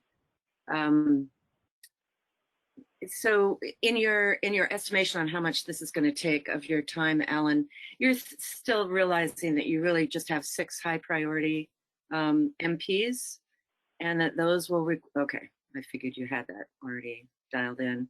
And then I see Anne Marie's asked a question that I'm kind of curious about the answer of. She talks about round 2, and I'm wondering when round 2 might happen. That's August or October. Must be October. Okay, I'm out. Yeah, I think round 2 would be October. Will, I mean, come back in October. You yeah. see results of round 2 in October. So that was a question I have. It's not a very comfortable one, but realistically, how much is going to be done between August and October in terms of simulations and producing results? Like, I think we've already all spoken for your time with meetings between for the month of September and October. Mm-hmm. Yeah, it's challenging. In the past, I've done it. I came two years ago. I came to the SRB with like 1 or 2 simulations done, and by the time I got to the October MSAB meeting, I had a full suite of simulations done. Don't ask my wife how that went, but we did it. The thing is, though, is what I've been hearing from some members of MSAB and some stakeholders in general is they need time to digest these results, and that's completely understandable. And I have to remind them, it's like we're on such a tight time schedule for all the work that has to be done. As you saw this morning, there's a lot of verification that has to be done before I'm even willing to show results, because I don't want to show you results that are meaningless or incorrect. So we're working really hard to just make sure that the results we're producing are correct and meaningful to this process. I just can't scientifically to myself bring in results and then at a future meeting say, oh, well, those were wrong, but here's the real results. That sort of frustrates me. With that being said, and that's why it's hard to say what we'll exactly bring back if we do have a meeting in August, but we'll do our best. The other thing is it's not only what we can get done. I mean, we can get a lot done right up to the day before the MSAB meeting, and we can post results that night. I've done stock assessments like that. But I then get frustration in, I haven't had time to digest these in the MSAB member or bringing it further on at that point. And so the real question is, we have a meeting in August, when does the MSAB need to have those results and how much time do they need? And we can start backing up how much time do we actually have. September is busy for us with meetings, but we do have a team and we can make this work. So I guess, it's hard to say. We'll work as hard as we can to get this done. If we had a meeting and I guess we're sort of going into this discussion of whether or not we have a meeting in August. And I have a couple of ideas. One, I floated by Dave yesterday. Can the MSE team just sort of publish results as they become available? So there isn't this sort of, okay, things are published on this certain date, but we're just updating the MSE Explorer tool as we get things available. We finish this, we update it, and then the MSAB can just be checking the website, hey, something new came up. Wow, I can see something else now. And so it's sort of trickling in, and they have time to digest what is trickling in instead of trying to take a huge big meal and eat it all at once. If that would work, that's something that we're willing to do here at the Secretariat, is the slow trickle out of results. With that being said, I think it'd still be useful to have a get-together in August, not a formal MSAB meeting, but an intercessional, maybe one day to present things and discuss them, and maybe a half a day in a format like this, and then a short day to just highlight really specific, 2 or 3 paragraphs of outcomes of that meeting, which in my mind would be, this is now the new table for the MSE team to do further simulations on. And if we have that August meeting, we've done a lot of work here, and I think we've identified some really, really good management procedures. And a lot of these management procedures that we simulate here will probably end up going forward to October. So the work that we're doing here is going to be work that is not needed between August and October. In August and October, maybe we just have 2 more or a couple of changes to these, a couple of tweaks. I don't see it a full new set of 11 management procedures between August and October. If we could try to limit that to say 3 to 5 or something like that, then I think it would make the work a lot easier between August and October. But if we do that meeting, say early mid-August, that allows, the problem is SRB documents are due at the end of August, but I can at least present them the initial results that we've discussed in August, and then be doing those simulations over the month of September to then get the updates for MSAB, which would be released on sort of that trickling basis, as well as the documents released 30 days before the meeting. I see it as doable, and let's just hope that it's not a very sunny summer. Okay, thanks, Alan. Those are some good suggestions. I've heard a couple of similar ideas, so it's good to see that there may be at least some convergence.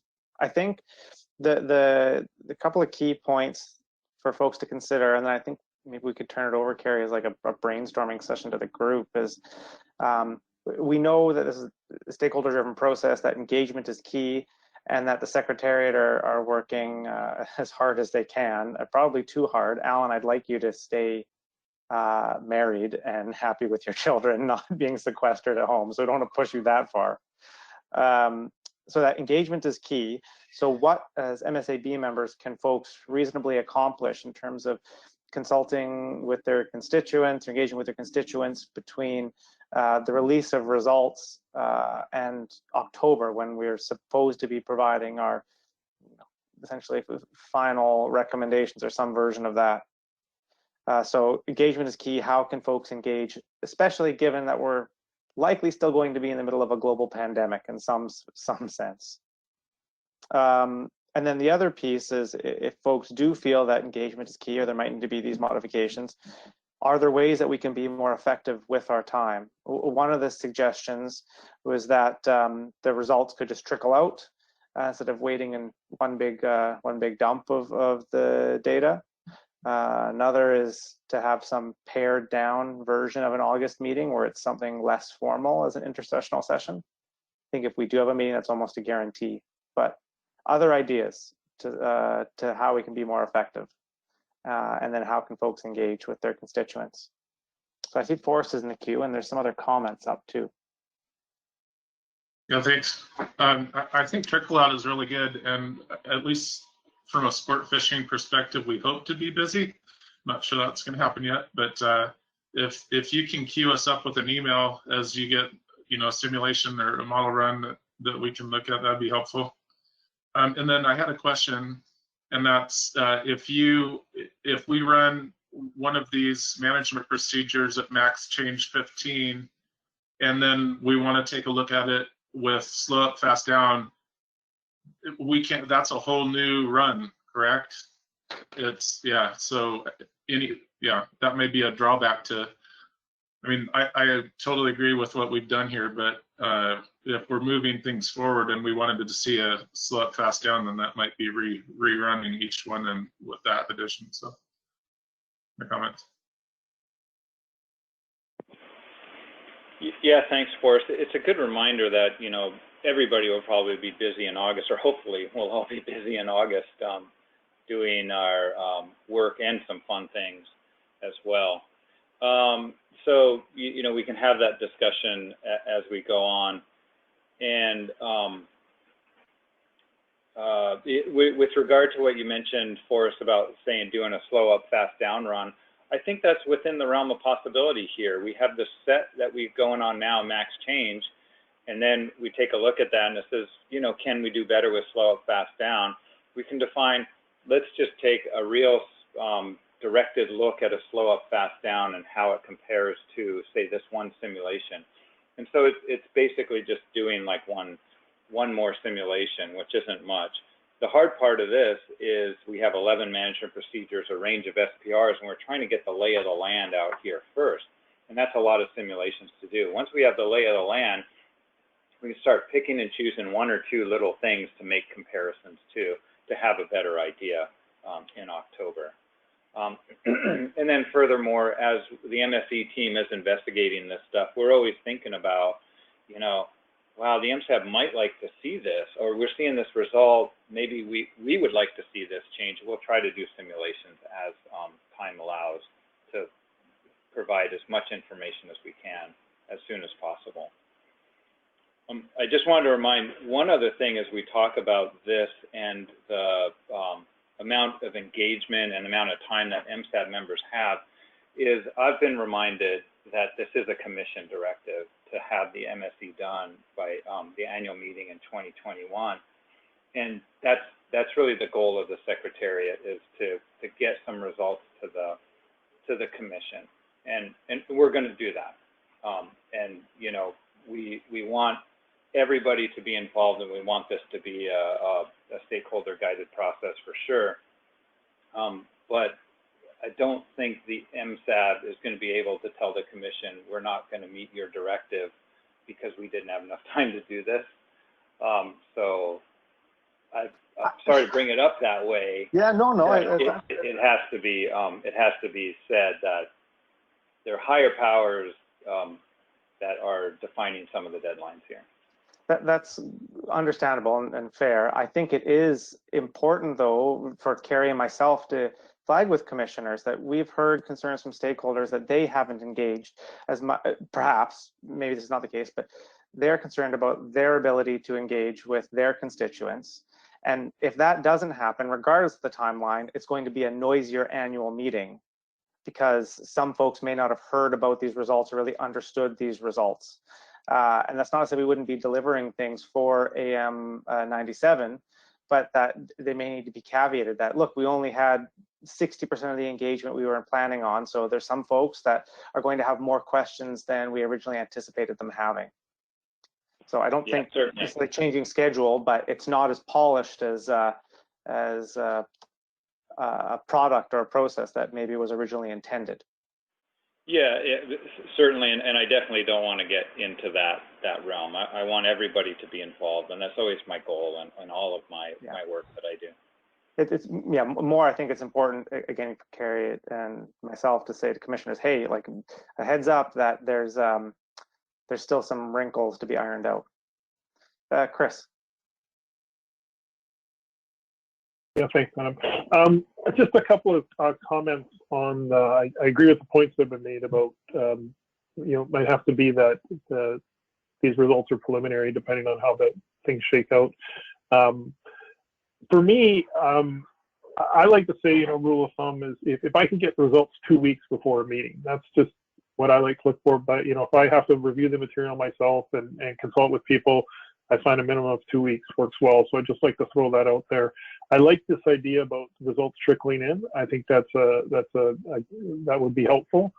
But I just think, though, we need to keep in mind that, at least for me, it's challenging enough when I'm in an in-person meeting and we're going through all these different tables and the numbers and trying to compare them to keep up. I find it even harder when we're doing it in this format, which we have to do now because of the circumstances. The screen is being controlled by somebody else, so the point you were looking at all of a sudden disappears sometimes. So I think we need to be cognizant of that, and that's why I think if the idea of, if we can get the results a couple weeks before the meeting if possible, but having them trickle in would be very helpful. And I think some of the suggestions Anne Marie has put up in the chat, I agree with them, and other people seem to be supporting them as well.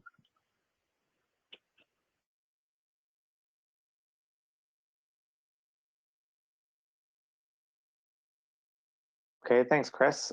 Thoughts from others on ways to be most effective with our time? It sounds like there's a reasonable amount of support about having results be posted to the Explorer as they're available. Does that, I don't think that precludes some sort of August intersessional meeting. Are folks still willing or available to consider that approach?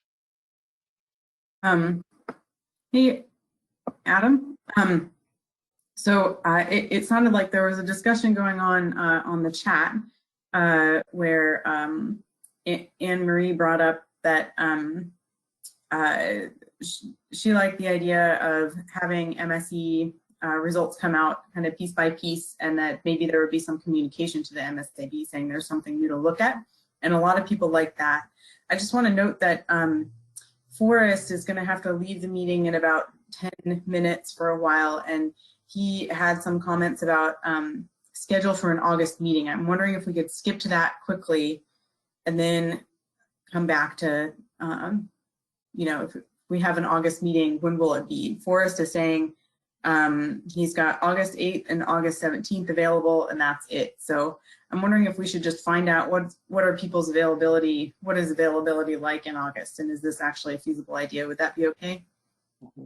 Yeah, good idea. So would others like to chime in? Perhaps we should start with Alan, though, to see what the team on the 8th and the 17th.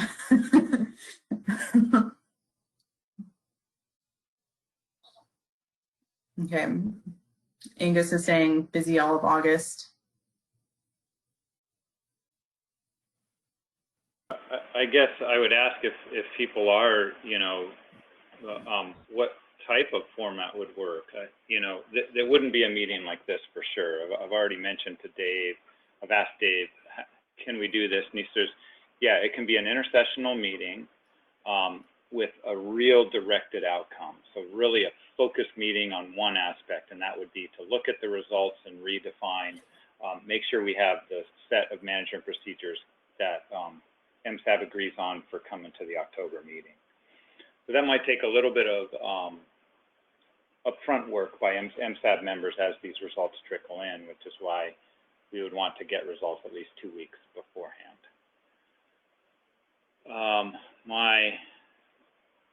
My August, I think, is pretty much wide open. Yeah, I'm not planning any trips.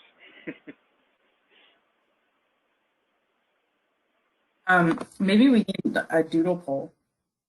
There's a lot of us. I wonder if there's a polling option within GoToMeeting.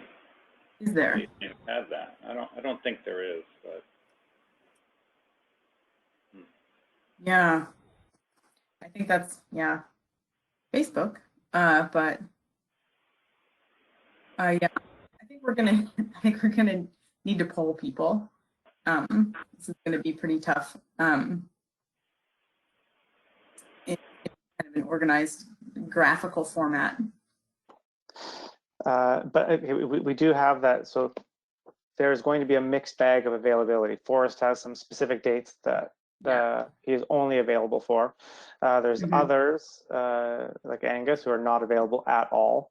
So it's definitely going to be a bit of a mixed bag. And unfortunately, we're not going to be able to resolve. We're not going to be able to resolve that. We're not going to have something that suits everybody's needs. So I think the bigger question for us is, what does that mean for our ability to make formal decisions? This would be an intersessional. Sorry, I'm thinking out loud here. This would be an intersessional session, so we're not making formal recommendations. We wouldn't be adopting an MP, but we would be winnowing down the request, maybe not even winnow, maybe making more work for the Secretariat. So I guess the question is, what would be coming out of this meeting? And what do we need in terms of participation? I think another thing is anything before August 8th is probably unreasonable. I was just reminding myself of the calendar. It's already mid-May. You know, we'll need a good solid month or more, 6 weeks, to do these simulations, and that's pushing it as well. And if you know, and then you back up 2 weeks from there to get results out. That you know, anything before August 8th, you know, pretty much that is going to be impossible for us. Yeah, I'm wondering, I mean, I think we do know that what we want to do is we want to refine, we want to look at the results so far of these 6 to 11 management procedures, and we want to see if we can narrow down the options or refine them at an August meeting. And perhaps, I mean, would it work essentially just to, Alan, put up a doodle poll, everybody respond to it right away, and then we can see, can we only get half of people to a meeting, or could we get, you know, a quorum? And what is a quorum would be my other question, just kind of a Dave question.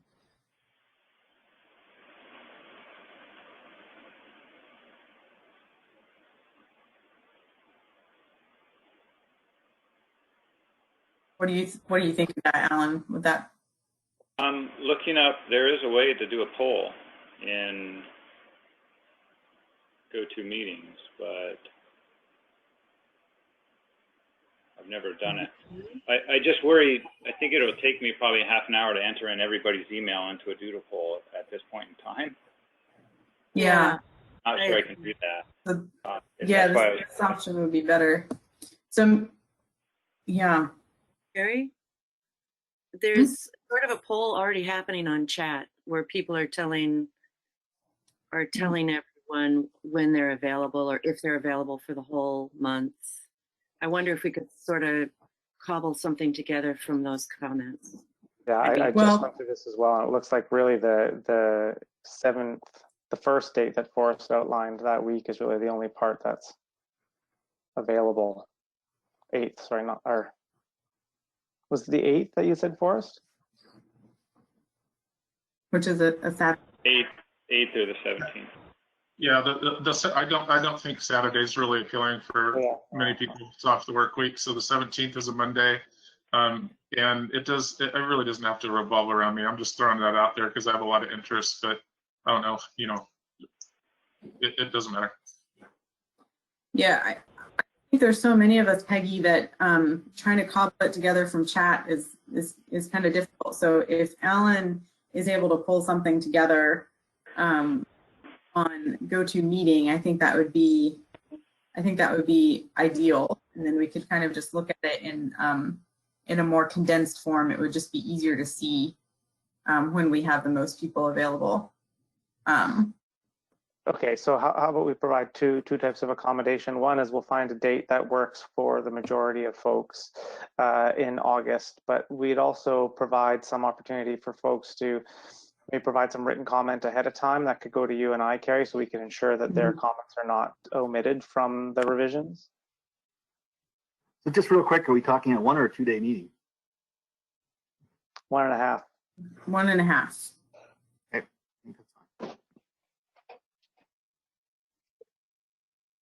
I think that it might be best if sorry, I'm trying to get my webcam. It might be easiest. I can't figure out how to do a poll on GoToMeeting right now, which is fine.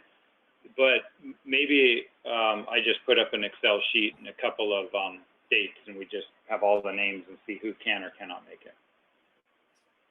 And I'll put up a couple of dates of August 17th been thrown out. That's a Monday. Why don't we just look at some of the Mondays? And that would be August 10, August 17, or August 24.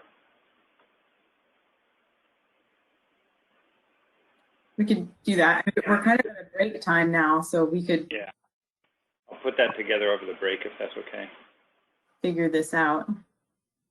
Do you guys want me to put together a doodle? I can do that and then just email it to the group that Alan sent the minutes out to. If you'd like to, yeah. I'm just not very good at those sorts of things. Yeah, that'd be great, Anne-Marie, if you're willing to do that. All of August? Those 3 dates. Starting on, what's the 10th? August 10th to the end. Okay. Mm-hmm. Maybe. Let's actually September also? not go to the end of August. Let's only go to the 25th of August. Great.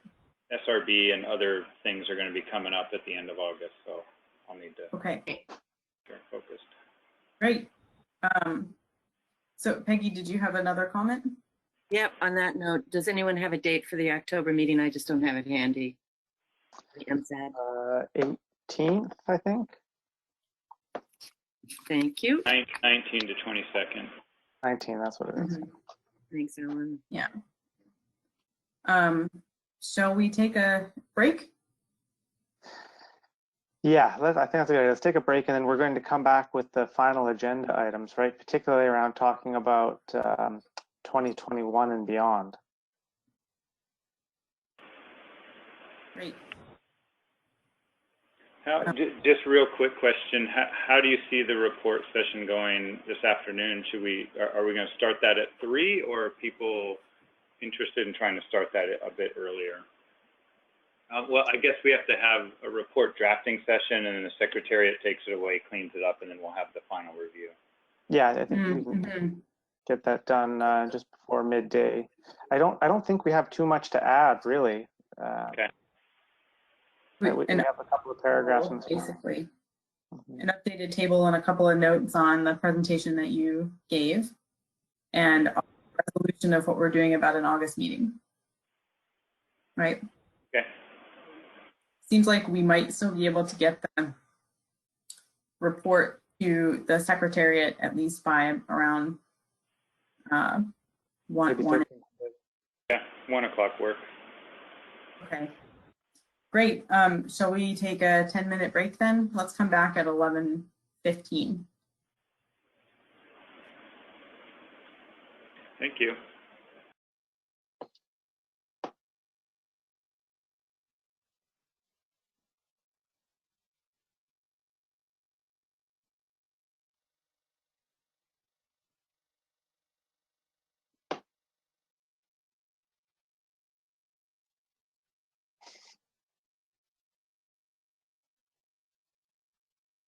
That's pretty good, Alan. Oh, you're muted, Alan. I think I got it right.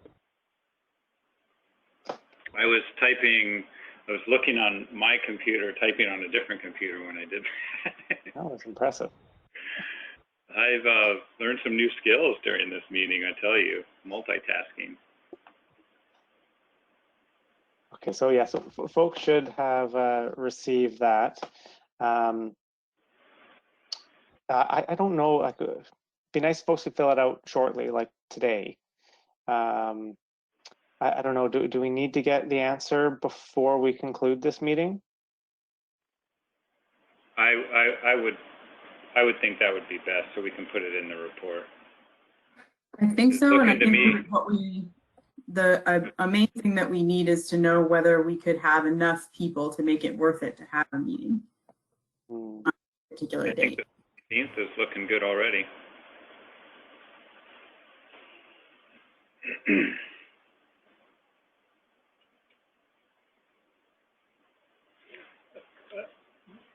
I was looking at my calendar a little bit. SRB documents are due on the 23rd, I think. We have to begin our prep, we have to be pretty much prepped for our work meeting in September by around the 17th. So I think a 17th meeting would be work really well for the Secretariat. An August 17th meeting would mean seeing the results around August 3rd. Right. So well, I mean, they'd be trickling out, but they would, everything that we're going to have for the 17th would be available by the 3rd. And to be honest, I mean, we're not going to stop working on the 3rd. So we'll release an updated document by 2 weeks before this intersessional, and continue working, and might bring 1 or 2 more results at the meeting. I don't know. We'll see how it goes.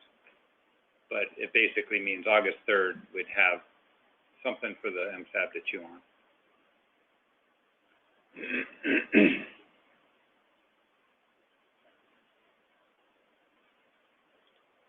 Thanks for putting that together, Anne-Marie. I think I've done created one doodle poll in my life. I don't know how you've managed that, Alan, but let's see. Shall we? I haven't even entered, but it looks like it's not really much point. Or what's that? I haven't actually entered my response yet. I don't really think there's much point. The 17th is not ideal, but I could change existing plans to make it work. It looks like that is the date for pretty much everybody. Is there another date around the 17th that is more ideal for you, Adam? The 18th, but I don't think that works for everybody else. It's only Pear that's on that in Forest. It wouldn't work for Forest as well. Yeah, Pear yeah. I can change my plans. But to be honest, I mean, we can do it in a one-day format, but it's more likely to be a two-day format. So would it be the 17, 18 then? I think if it's two-day format, that's what it would look like, yeah. Generally speaking, Monday meetings are difficult to start off with for a session like this, but it's all right. Okay, our new setting. You had a question, Per? Oh, I was just going to say the 18th will work for me too. That's fine. I just didn't play it. Mm-hmm.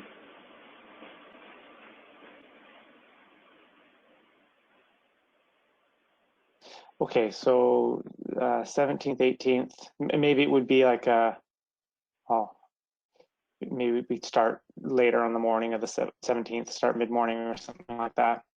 Okay. And the objective of this session is that results have been trickling in over the summer months. Folks have had a chance to digest some of those results. MSE team has likely learned a fair bit, and we have an opportunity to say, okay, here's how we want to revise this package of procedures for evaluation by the October MSAB meeting.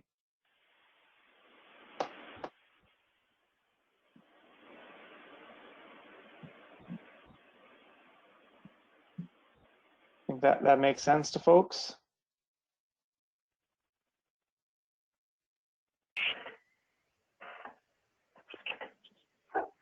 Chris? So sorry.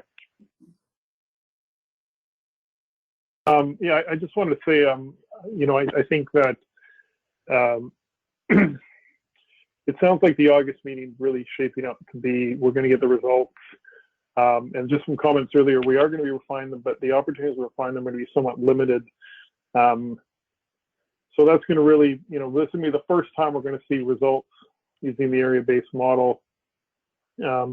And you know, that it's good we're getting the understanding we're going to get them in advance of the meeting, because that's going to be a challenging time, at least for me, to consult with my constituents. But I think we need to keep in mind that given that we're only seeing this for the first time, the advice coming out in October that we're able to provide may be more preliminary than we had anticipated, simply because we're not going to have gone through maybe the iterations that we would have hoped. Just the comment earlier when asked about, you know, there was a comment about comparing the max change 15 to the slow up fast down, that, you know, we're kind of on a path now, and that's just the way it is. And recognizing the staff has said, look, we've got direction, we've got to, Secretariat's got to, you know, meet this deadline, and that's the way it is. But I think we just need to make note of that.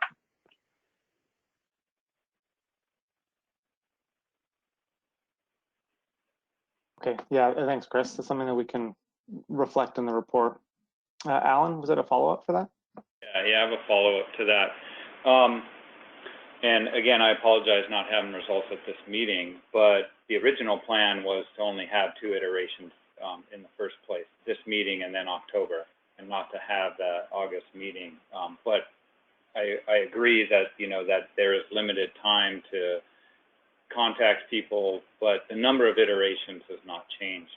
with that being said, there is a lot of time between October and January.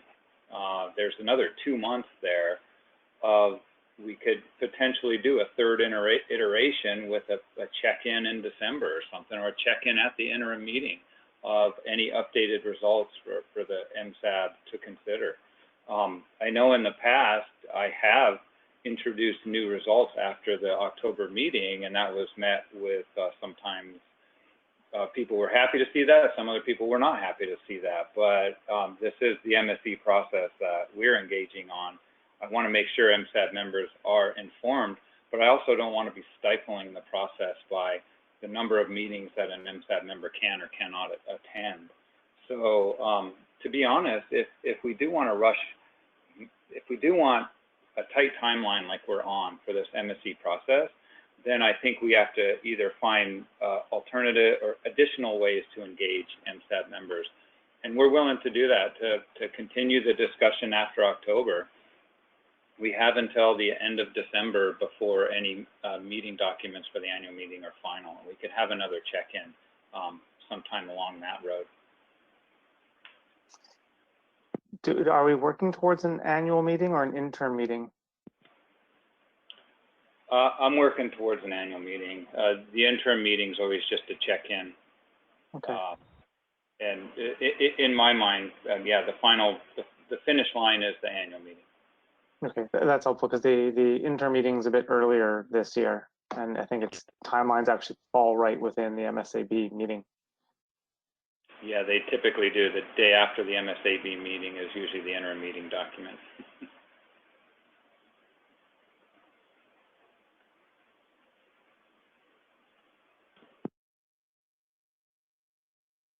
Okay, so there was a comment. Oh, sorry. Oh, sorry, Adam.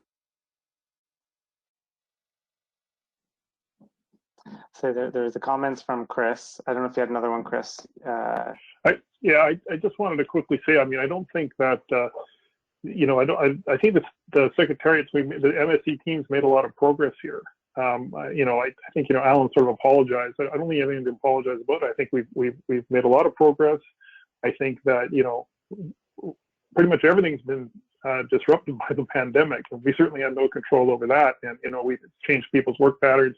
It's changed how we're having to deal with this meeting. So I don't think the fact that, you know, we're on a tight timeline, or, you know, we're maybe a little behind schedule is certainly shouldn't be taken as any type of criticism as the MSC team. I think they've produced a lot of results and made a lot of progress. And as Alan noted at the beginning of the meeting, you know, our outputs to date, many of them have been adopted by the commission. So I think, you know, we need to reflect on that and remember that. Thank you.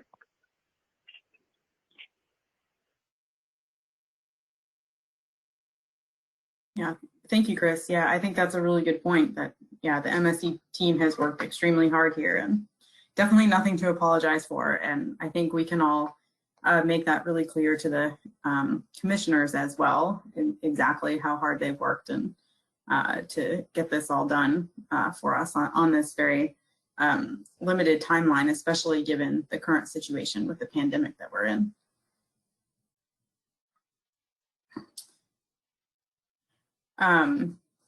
Shall we move to, do we need to have more discussion of program of work? I think it's kind of, for 2020, it sounds like we're settled. There's a set of procedures prioritized for the MSC team to focus on between now and an August and an October meeting. The one question that I had that's not really captured in 7.1 is, what are we looking at for 2021 and beyond? It was just a very high level conversation at the annual meeting. And do we need to have much conversation here about, yeah, like what's on the future plan? Because I think that would also inform the item 8.1, which is our last outstanding agenda item. Actually, I don't know, maybe if Dave is there or the MSC team has some input on what we need to consider for this 3-year calendar. Is it just dates, or do we need to be, should we be talking more about subject matter for those dates? No, the agenda item of the meeting's calendar is just to make sure everybody's informed about the dates for the next 3 years. and just to go over those dates, make sure that we see what's in there. So I don't think subject matter. I think it is interesting. 7.2 has changed in a couple of agenda items. It was 2021 and beyond in some places, but we can talk about that. I can bring up the report of what the commission has recommended for the MSE potential beyond this first round of results, if you'd like to see that.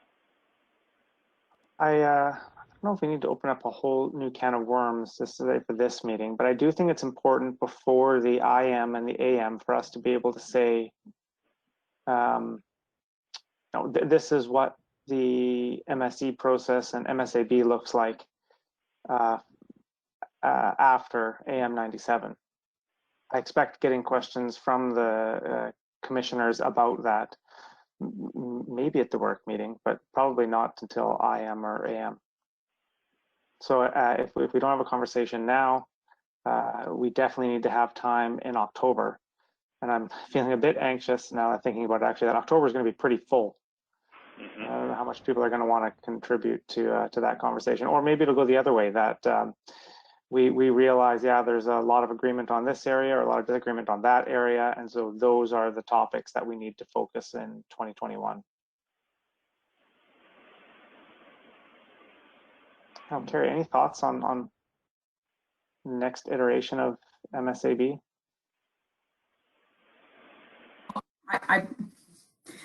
As the U.S. Science Advisor, I have a lot of thoughts on that, I suppose, but I'm not sure that that's what you're asking for right now.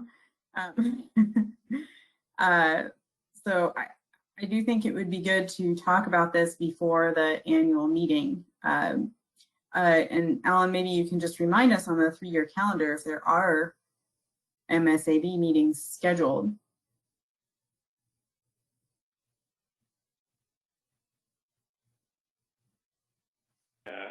I remember at one point in time there were not. And maybe while you pull that up, Dan, do you have a comment? Just to follow up on the 3 topics I heard mentioned at this meeting, if the commissioners want us to continue. We're working on the U26 issue, and then I think the other one was potentially uncertainty around catch accounting was talked about at this meeting. The third one was your idea of a non-TCEY approach, Carey. And I think the fourth one on my, it seems like it'll be on our desk anyways, is the interim agreement goes through 2021. And so at this annual meeting, the distribution process is pretty much proscribed. So I imagine the commissioners will probably take a look at our recommendation and ask us to further refine one aspect or another of it during the course of 2021. Or maybe MSAB members in October will say, like we did the last one, we recommended a coast-wide with 1 or 2 constraints we wanted to look at further in the coming year. It would be something like that. So those are the 4 that I've heard. Anyways, and really it's not, the commissioners are the ones who have to decide what they're going to task us with, right? Yeah, that's a good high-level summary, Dan. That's the sort of detail that I was hoping to get from the group, either this meeting or more likely in October. One clarification on the U20. One clarification on the U26 piece. Was it specifically like the U26 mitigation or the broader bycatch category that we had deferred a number of years ago?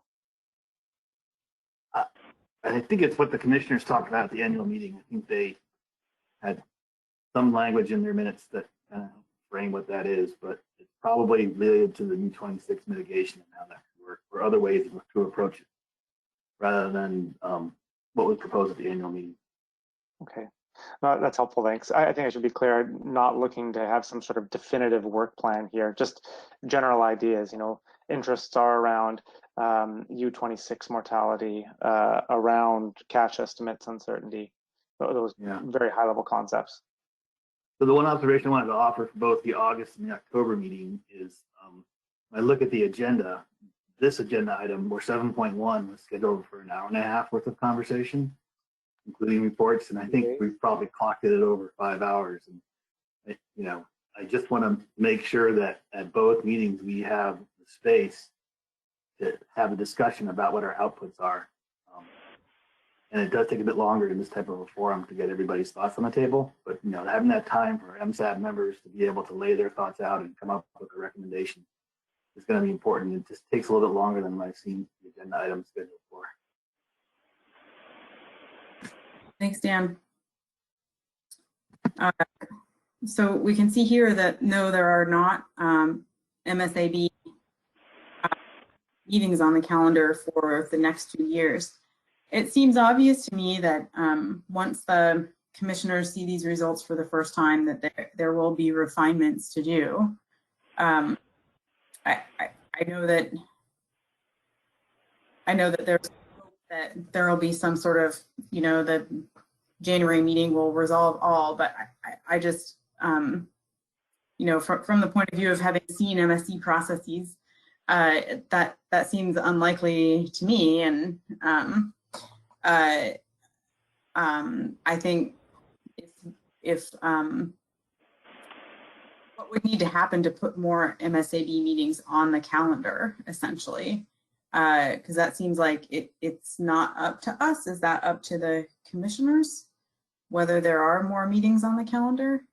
Maybe you could offer some clarification there, Alan. Yeah, I mean, this is the commission calendar, and I think the commissioners just haven't discussed that, what is happening after 2021 or 2021 and beyond at this point in time. And I think that's because they really are focused on delivery of the results at the annual meeting in 2021. I have asked in the past, this is, well, what about after 2021? And the response that I get is, let's get to 2021 and then we'll deal with that. So they really want the MSAB and the MSE team to stay focused on delivery of those results in January 2021 and not get distracted with thinking too much beyond that at this point in time. With that being said, the commission is already thinking beyond 2021, and there's statements in the annual meeting report that support that. So as an MSAB member, don't think that you're off the hook. We will be having more meetings. We'll just have to see where the commission wants to lead or wants to go with that after we deliver these initial results. So would it be fair then for us at this meeting to say some high-level statement that the MSAB foresees additional work and that the process would continue beyond 2021? That there's other questions outstanding? Right now, it's not even beyond 2021, it's in 2021. Right. Yeah. Yeah, and I think it's been mentioned that we've learned from this process and doing the coastwide MSE that even when we deliver final results, we still have a lot of questions and we want to do more investigations. MSAB015 new results came in, and we're still thinking about the coastwide level of things. We still haven't flushed out what the constraints are doing, and things like that. So even when we deliver these results in, at the annual meeting, upcoming annual meeting, we're going to have more questions. MSAB will have more questions. Stakeholders will have more questions. Commissioners will have more questions. So I don't know if,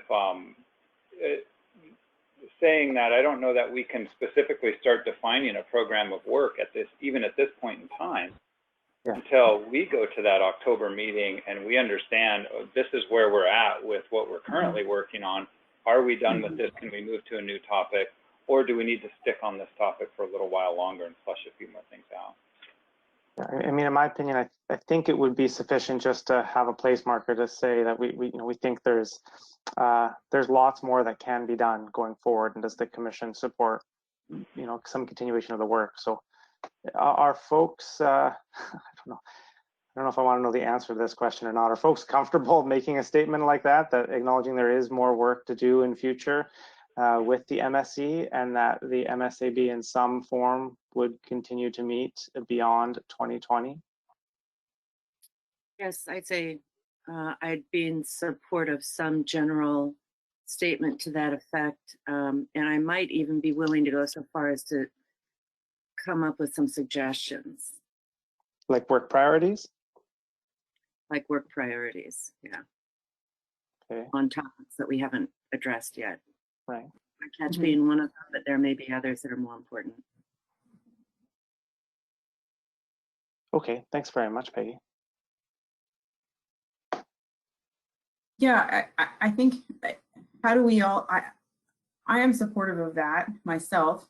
And I'm wondering also, how do we're gonna, before January 2021, come up against people scheduling other things for the month of May in 2021.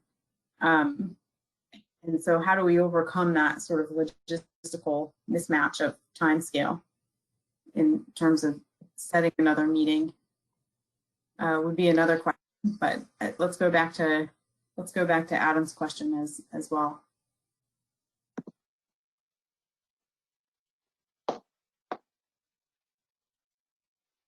So I see in the comments, Scott and Jim are supportive of some continuation of this process. Peggy? So I think that's a good question, Carey. And I guess what I would suggest is that we as a group carry on as we have for several years and set aside a time in May and a time in October to have these meetings. I think we've done it in the past without a clear idea of, you know, an agenda quite yet, but setting aside the times would at least give us a placeholder for carrying on without having to let everyone know at the last minute, oh, it's going to be in a few weeks. Yeah, I think it kind of, this is an administrative item, but we should be able to maybe get notional guidance by the commissioner's work meeting. I mean, we'll have to look to Dave for this sort of thing, but I see there's one caveat in the comments that we need to meet somewhere warm and sunny. I think Jim's in Arizona right now, so how about putting us up there for a meeting?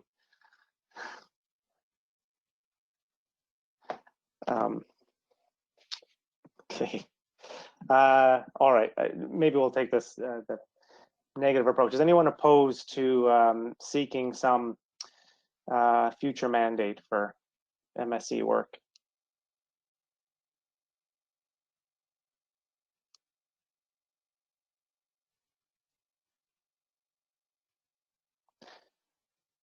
Not hearing anything, I think we can provide some high-level statement, unless Alan's coming to pull the plug at the last minute here. Oh, muted. Yeah, I'm just happy to have a high-level statement in there acknowledging that, you know, we still have results to work through now, and we will be defining, we'll have a more clear idea of what work is to be done in 2021 after the October meeting. And as well as the commissioners, the commission will be reviewing this work 3 times before, or 2 times before the annual meeting, the work meeting, the interim meeting, and the annual meeting, and they'll be providing direction for the MSE process from there as well. Okay. So I know we're about 10 minutes into the report writing session.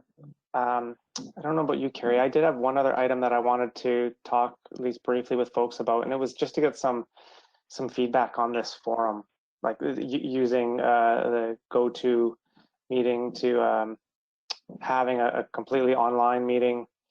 It's new to me having one this long and with this type of working session. So any advice, folks? What worked? What didn't work? What to do differently next time? One comment from Dan was acknowledging that discussions, particularly in this forum, can take quite a bit longer. Robert. Yeah, I kind of agree with Dan on it does take a bit longer, but mine would be if we can get the information so that we can look at it and not just have it up on the screen, so we can, because there is, like Chris said earlier, that as you progress through these slides, there's something that you may want to go back to, and when you're not controlling the screen, it's a little bit hard to do that. So that would be my only comment. Right. Okay. Jim, and then I see Scott's got a written comment. Yeah, I agree with the others that this is, I mean, this is a challenging format for this type of meeting, right? So it's a lot of struggles. Having this type of format extending past 4 hours, which basically means it has to, it makes things a lot harder to digest. You don't get as much discussion. We miss all the interactions as an in-person meeting that we'd get, where you're having more discussions between different groups and the different opinions and things. So it is what it has to be right now. But I would say it's kind of the format of the last resort. And you know, we have to go through with it, but okay. But it is much of a struggle, and you know, and it's not as, I don't think, as comprehensive as the in-person meetings, but we have made progress, and you know, everyone's kind of worked through it. So, you know, yeah, I think kudos to everyone for, you know, and you know, drafting stuff. But it is, you know, to me, the least desirable format. Yeah, I was thinking a little bit last night on that topic, Jim, about what this would be like if this was the first or second MSAB meeting. I think a real strength of how the past week has gone is the fact that we have, and we talked about this in the early days of MSC, that we've all worked together for a number of years now. And that I think is what we owe a lot of the success to, is that we've developed good working relationships. Peggy? Yeah, I think that's really true. I think the things I miss the most, and I just feel like I wanted to tell both of you, well, all three of you, this is that when someone makes a joke, I know I'm laughing, and that's being missed because no one's, you know, really, everyone's muted. So it makes it a little bit difficult. I also have to say that when we're really getting into these brainstorming sessions and everyone has some idea and they're all engaged, it would be great if everyone had a video. I'd kind of like to see a little bit of body language. I'm sure that's mostly just me, but I'm telling you what I miss. And the only other thing I wanted to say is, this is amazing how much facial hair is appearing on the men who were previously clean shaven. Anyway, thumbs up on that one. I've heard a similar comment from, I think it was Ian, that barbers may be closed, but there's still plenty of razors to go around. So I don't know what the justification is. Peggy, I agree in terms of the use of video. I'd like to use more, and it is a bit difficult because not everyone is as comfortable talking on video. It's certainly been an adjustment for me, but I find that's been very helpful in terms of communicating with folks, not just in this forum, but in other forums over the past couple of weeks that I've had to explore as a lot of us telework. So I did see a comment from, Dan, you're up again, but Scott had said turning on video worked great for getting notice to comment. And then Dan, maybe you want to reiterate the comment that you made after that, and any other comment that you want to make. Okay. No, I agree that the idea of raising your hand and even turning on your camera was good. But I also think Scott showed us the utility of being able to use the chat function to get a quick yes, I agree. And I also saw yesterday when we were working on those tables that people kind of like forced saying, I have a proposal on F40 that I want to put on, and other people laying out what they're ready to have talk about probably was helpful for you guys in seeing where people want to go and the scope of the conversation people want to have. So I think that chat function is something we can take more advantage of in the future. Just kind of get some quick responses in. I wonder if GoToMeetings has like a thumbs up button you can push, you know, and everybody, yes, let's go for it, instead of having to all wait in line to say yes. But I guess the other thought I had is one of the things that I did miss in this session is sometimes, and we're in a room and one of us is speaking, if you want to follow up on that point, it's pretty easy to signal to the chair that I just want to talk to what he was saying before wading through the whole speakers list. And I missed that. I don't know how you can do that, but that ability to kind of engage each other directly to make sure we understand their points without going to the end of the speakers list is one of the challenges. Other than that, I think you guys did a great job sharing it, so you made it.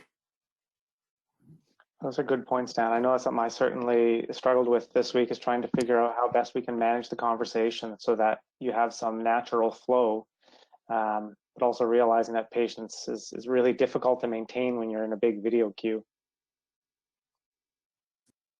Yeah, thank you, Dan, and thanks for those points. And I do see the utility of the chat window, especially in terms of getting a quick yes or a consensus, kind of taking the temperature of the room, and making a short comment, like I'd like to comment on this management procedure. And that's great. One of the things that I found a little bit hard at this meeting that maybe we can do a little bit differently next time is I found it a little bit difficult to sort of be paying attention to what people were saying and try to digest longer comments that were in the chat window at the same time, while kind of managing the meeting. So I would say chat window is wonderful for short responses, a yes or a no, or I want to be in the queue. I have a comment on this. And if you have a meaty comment, I would encourage people, don't be afraid to make it verbally. Yeah, that would be my comment. But I also just want to thank everyone for kind of jumping on board with this GoToMeeting format, and your willingness to work with it, and how well everybody has made it work at this meeting. I've been really impressed.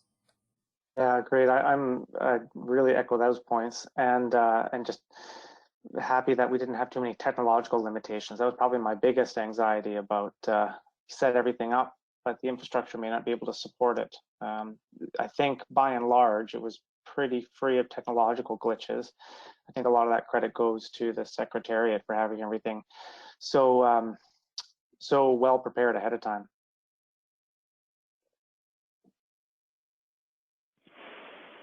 Alan. Yeah, thanks. I really echo both of your comments there, and want to thank the MSAB for all of their engagement and their patience and cooperation here. I think this meeting was extremely successful given the format that we're in. It exceeded my expectations. We have some really good outcomes, I think, from this meeting, a lot of good guidance to the MSE team. And to be honest, this is one of the best online meetings I've ever participated in. I've participated in a few in my time. And I think the reason that this was a success was the cooperation and the hard work of everybody involved. First, all the MSAB members, you were willing to come on last week and do some test runs with this and become familiar with the product.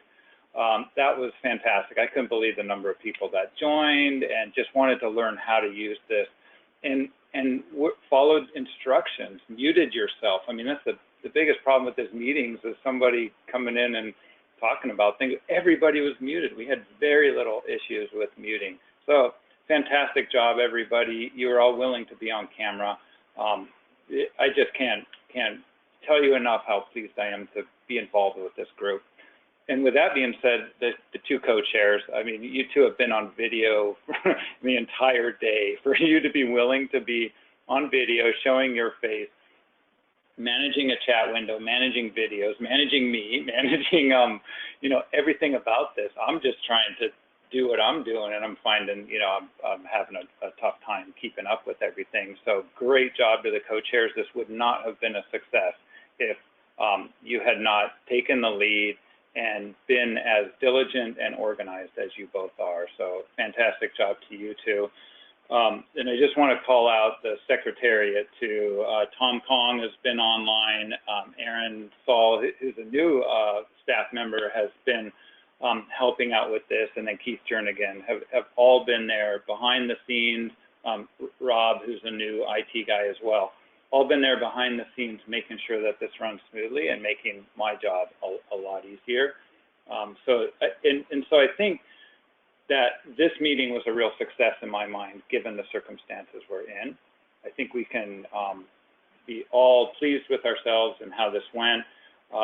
There's a few little things that we're challenged with, and I think we've overcome those challenges. I think we have made progress. We all just have to be patient. the co-chairs were really good in allowing time for people to figure out, okay, I need to press my webcam, I need to unmute and things like that. And, you know, and that's what we just have to deal with now, is giving the time for people to then come on screen. And maybe I talk too long and people are like, I'm out of the queue now. But yeah, so I think it worked very well. And what I'm asking is I've written down all this. We're having a meeting tomorrow within the Secretariat to discuss these things. What I haven't, I've heard some issues that people are having, but if you have solutions to those challenges, just put them forward. You know, I miss the discussions. I miss the lunchtime. One of my favorite things with the MSAB is just sitting down at lunch and having the chats and what did you do over Christmas, you know, and things like that. I really miss that part of it, catching up with people. And if you have a solution for how we might be able to do that, my daughter in kindergarten, she had a Zoom lunch with all her classmates. So maybe we do a Zoom lunch. I don't know. Maybe the Secretariat sends a box lunch to everybody, maybe. So yeah, if you do have some solutions, please let us know and we'll try our best to implement those. So thanks again, everybody. Thanks very much, Alan. Chuck, did you have something to add about tips for the meeting?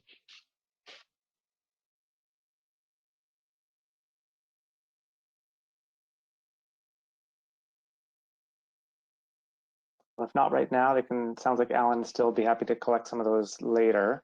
Alan, I've scribbled some down too. So while it's maybe not part of the report drafting, it's certainly something we can chat about after and pass on, because this, I think, is going to be reality for a while. So Carey, are you all set? Yes. I don't know. The one last thing that occurs to me on the meetings calendar is, which I think we can talk about kind of closer to the time, is what would the format of the October meeting be? And I know there was some talk of having it in British Columbia. And it seems like, I don't know if this group needs to talk about that right now, or if that's just something for later on for the Secretariat to figure out. It's probably the latter. Do you have an idea of that, Alan? Yeah, thanks, Carey. That's a really good point. Because we had reserved the resort in Courtenay, BC for this meeting, and I was really looking forward to going there. But that we're not certain the future of the resort or the status of the resort in October, if they'll be open or not and what they'll be doing. But I do believe right now we're on their reservation list for the October meeting and would plan on having the meeting there. If there's any objection from MSAB members, that would be good to hear. But again, we didn't know that we'd be doing this meeting this way, so who knows what's going to happen in October. Mm-hmm. Yeah, Robert says they reopened. Yeah. So I think there's a few factors to consider. One is whether or not they're reopened. The other is what the public health guidance is in terms of gatherings, limiting size, and also cross-border travel. So it's safe to say. Oh, go ahead. Is it safe to say that if the meeting is in person, given all those other considerations, it would be in person in Courtenay? I believe that's the plan right now, is because this one wasn't, that we would have that as an outreach meeting in Courtenay, unless there's any concerns of MSAB members. Yeah, I think the other concern would be individual workplaces are not traveling yet, and or individuals are not traveling yet because of health concerns, et cetera, for themselves. So I think it could be tricky like that. And I do think that we need to come up with a format that could be a mix of in-person and online, and make sure that we have that in place, which is a little different from what we've done here, where we can see everyone's face on video.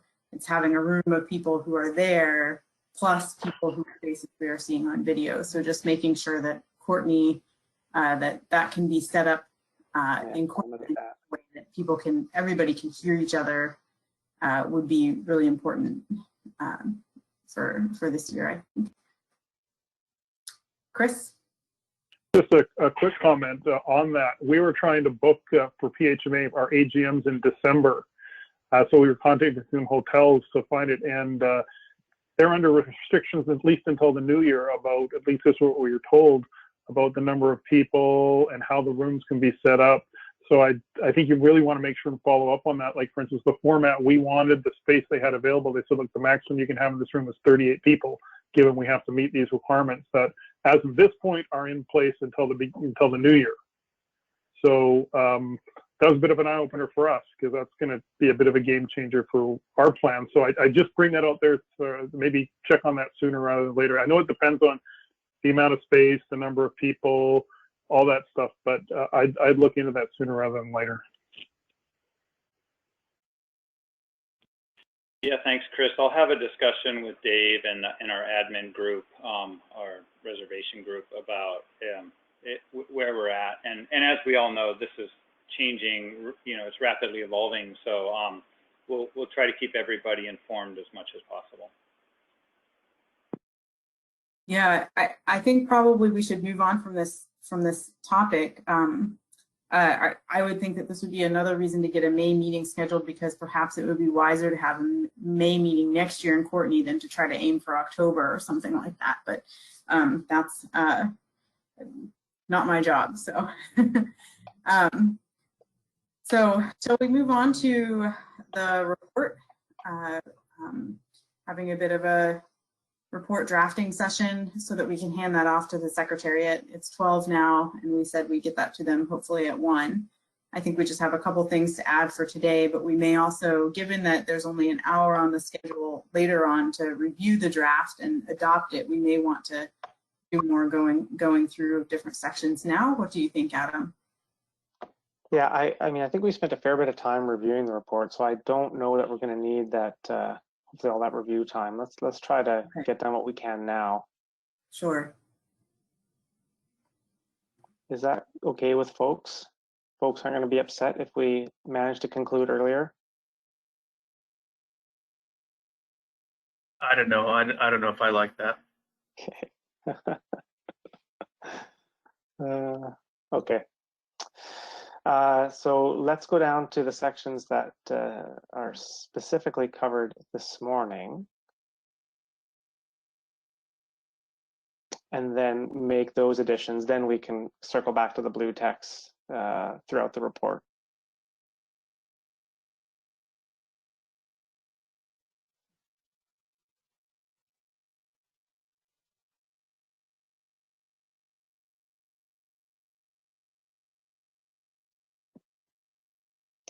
Perfect. Could you make that just a bit bigger, please? Like yeah, okay, good, thanks. I would even go for one step bigger than that, but I have terrible eyes. Thank you.